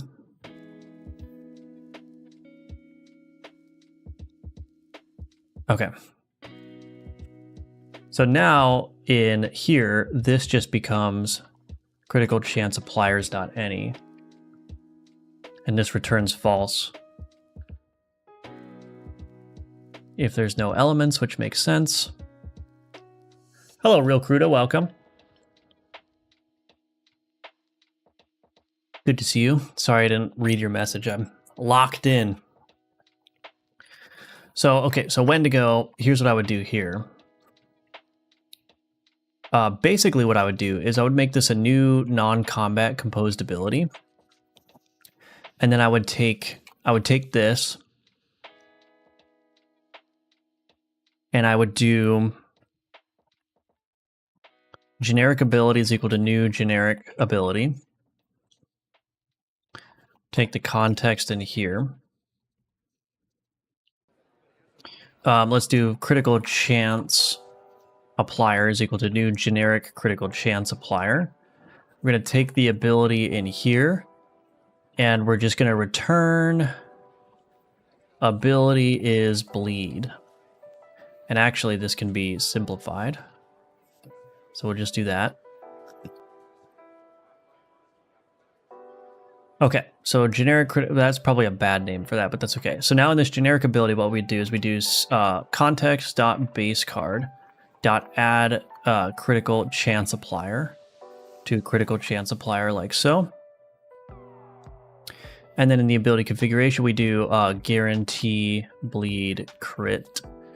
And then abilities, we just pass in the generic ability there. Description template. We might as well fill this out while we're here.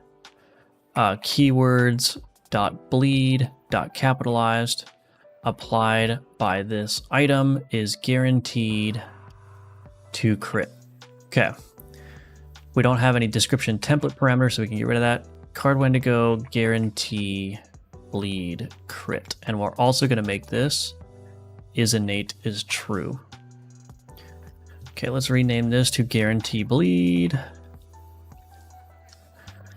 So what I've essentially done is I've made it so that these critical chance appliers have to be passive abilities, because when the non-combat composed abilities are executed anytime the board state changes outside of combat, but it still follows the same ability execution pipeline as combat. It just excludes the combat abilities when it's executing the non-combat abilities. So this generic ability is going to run. It gets passed in a context. This context is the execution context that gets passed into every ability so that it knows how to work. It's just basically an object that just contains all kinds of data. So this is what the execution context looks like. So this is basically all the data that I would need to have in order to make an ability function the way that it's supposed to. And as part of that, I have a reference to the base card onto which I can add the critical chance applier that I've done here, right?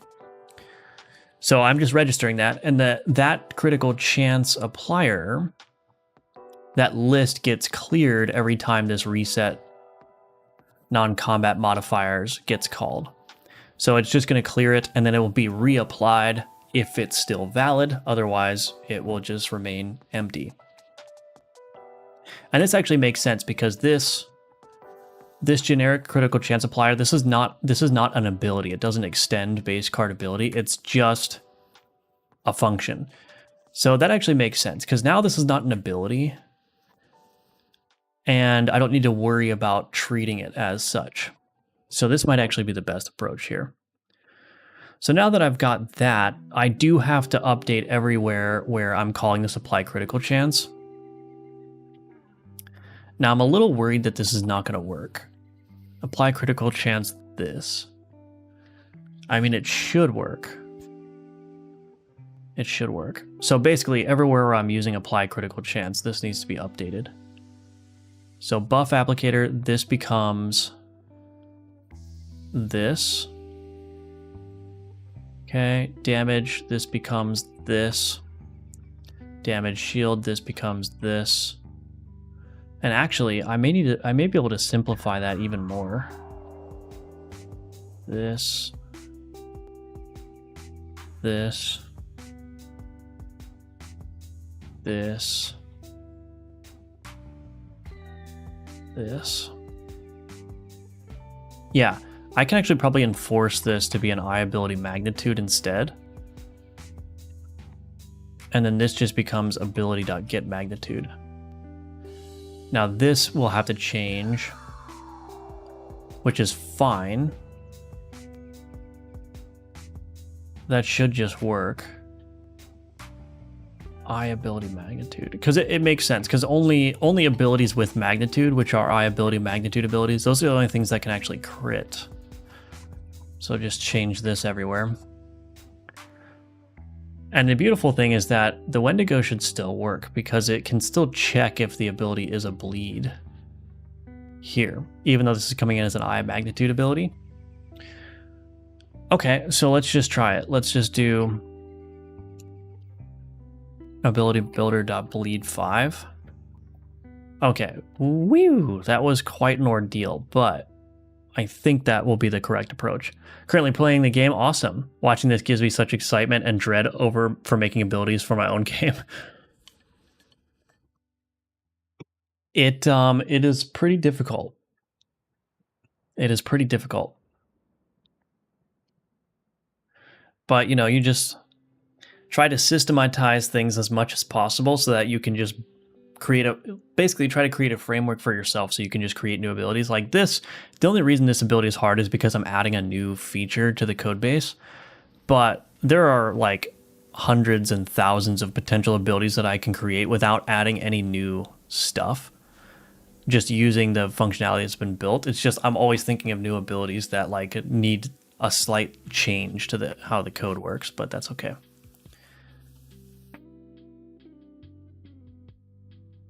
Now the problem is this is going to error, right? Because I need to add additional keywords equals keywords.bleed. In the jam, I currently have 1.5% click rate. Interesting. You might be able to get that higher if you change like the capsule art or whatever. All right, let's try it. Add item Wendigo. Bleed applied by this item is always guaranteed to crit.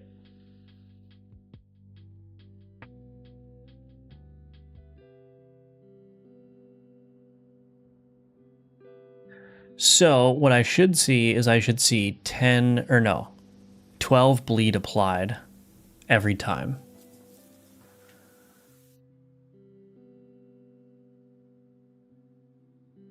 12 bleed. Boom. There we go. And I should nerf the training dummies, but 12 bleed again. Excellent.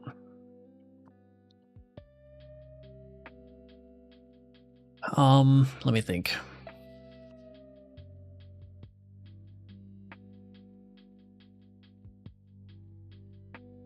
What was I gonna do? Okay, let's stage this. Oh, right. I want to change the training dummy.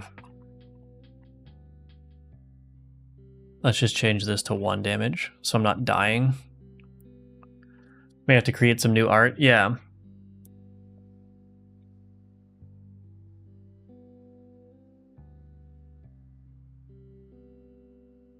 Let's see what happens. Oh, I gotta add the Wendigo.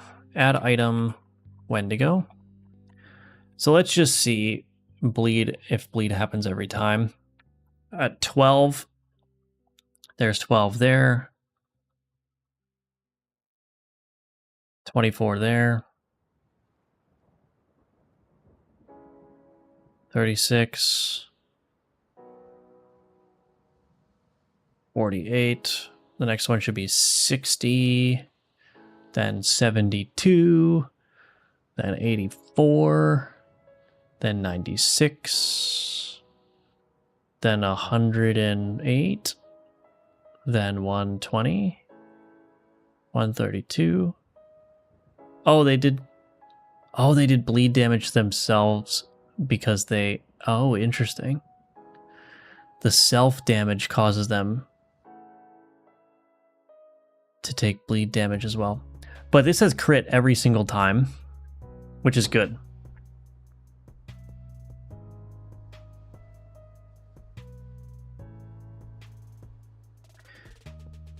Okay, so the other thing that I want to check too is I just want to make sure that nothing else is critting every time. Like, I don't think so, but I just want to make sure that that crit change didn't do anything. So that's 10, that's 4, 4, 4.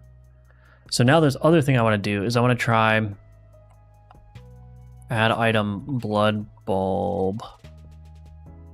Okay, so I want to try taking this Wendigo, absorb and remove a random innate ability from one adjacent item. So I remove that Wendigo ability. Okay, so it doesn't have that innate anymore. So if I use the Wendigo on the next board, I shouldn't see it critting anymore. So this is just me confirming that this is isolated to that ability. So I put bleed there. Now this does have a 35% crit chance, so it may apply... Okay, only 5 that time. It applied 12 that time. It applied 5 that time. It applied 5 that time. Okay. And now, let's auto-resolve. Let's do this.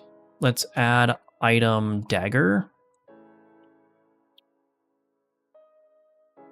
We're going to see if we can get the bleed on the skeleton warrior with the dagger. Just helps to thoroughly test this, you know. And I didn't get the bleed. Cool. Let's try again. I guess I could use the maggot, maybe?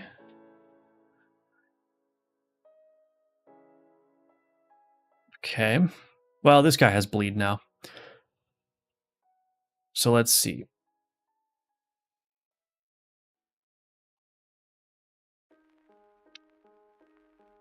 It removed the bleed, son of a biscuit.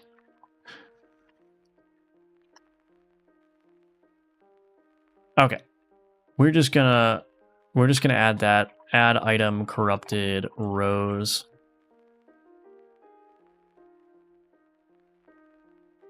Okay. I should have bleed now. Okay. So we should be seeing 7 bleed applied every time by the skeleton warrior now. Goodness gracious. 7 bleed applied. Let's go. Boom. 7, 14, 21, 28. Whatever comes after that. 35, 42, 49. Okay. That is really powerful. That might be too powerful, but oh well.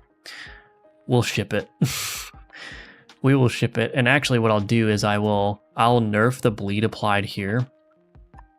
And then let's also just do ability builder dot damage 6.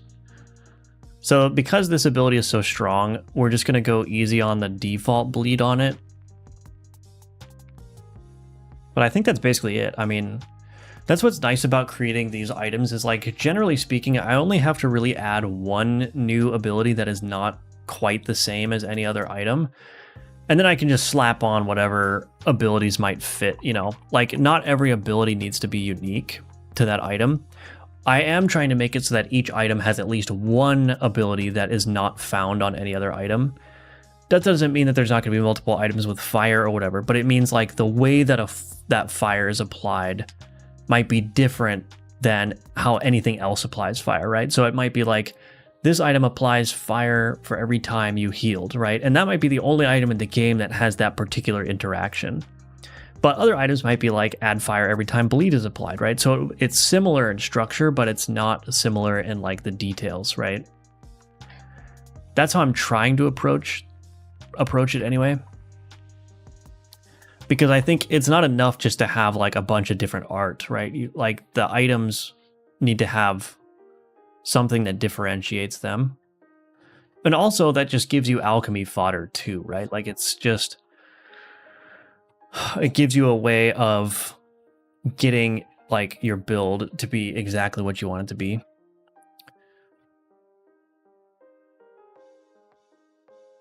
So it applied 8. Oh, but it's also doing damage. It's doing some bleed damage as well.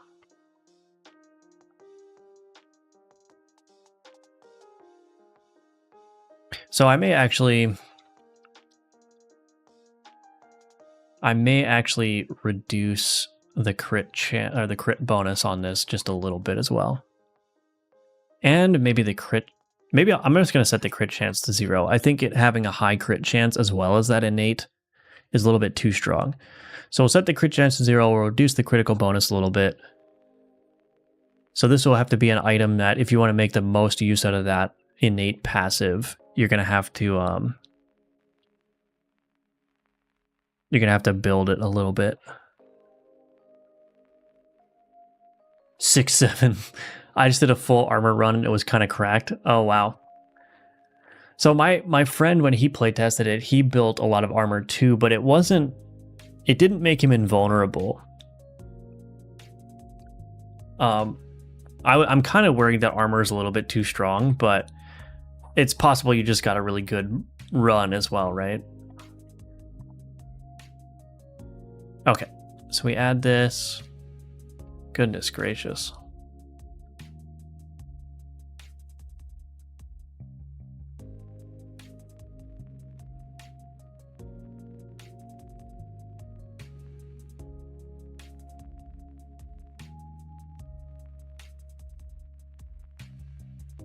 I'm gonna do something here.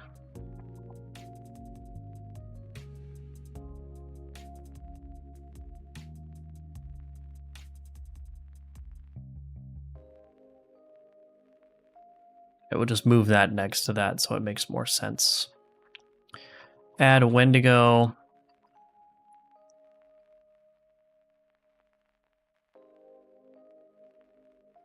All right. I sure hope that doesn't break the playtest when I push this later. I do need to add the flavor text though. Flavor text. Alrighty. That was the first run, so hard to say if it was all luck of the run. I had 4,919 total armor applied for the run. Dang. Did you have fun though? That's the main question. Did you have fun?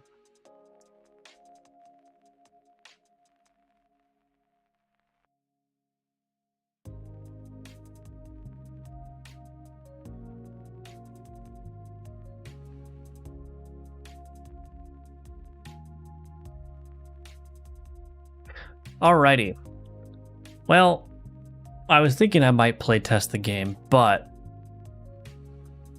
we're at 2 hours now, so that's 4 hours of streaming today. I did indeed. I'm definitely going to be running it back. Keep up the good work. Awesome. Glad to hear that. I'm very glad to hear that. I'm hoping that this game, like this version of the playtest, is a good foundation to go towards release. Like I'm hoping that the remaining issues are mostly just like quality of life and balance issues and not necessarily gameplay or game design issues, but we'll see. Anyway, I'm going to end the stream there. I need to add the flavor text to the Wendigo, and then I'm going to go ahead and push that so that you all can play with the Wendigo. But I do need the flavor text for it. What else? I think that's basically it. Hello, X-Jokes. Hope the playtest will go smoothly. Glad you've been making a lot of progress. Thank you for the 100 bits. Thank you, thank you. Welcome. Also, I'm just hopping off the stream, sorry. But you can wish those Alchemortis on Steam. If you want to get access to the playtest right now, you can join the Patreon. If you subscribe to either tier on Patreon, you will get access to the playtest. You'll get a Steam key emailed to the email address you use for Patreon. But the playtest will be available for everyone for free on Monday of next week, so on the 27th. You do not have to support on Patreon to get access to the playtest. I want to reiterate that. At no point during development will you have to pay to get access to playtests or demos or anything. The only time where you will have to pay for Alchemortis is is when the game goes fully on sale on Steam. Of course, if you are a sponsor subscriber for at least 1 month, you won't have to pay on Steam at all because I'm going to send you an Alchemortis Steam key when it launches. So this is effectively a pre-purchase of the game if you're interested in that. But otherwise, oh, you've been lurking? Okay, good. All right. Anyway, thank you all for the support. Thank you for watching. It's always appreciated, and I hope you all have a great rest of your day. And I will see you tomorrow at 10 a.m. Eastern. Okay, bye-bye.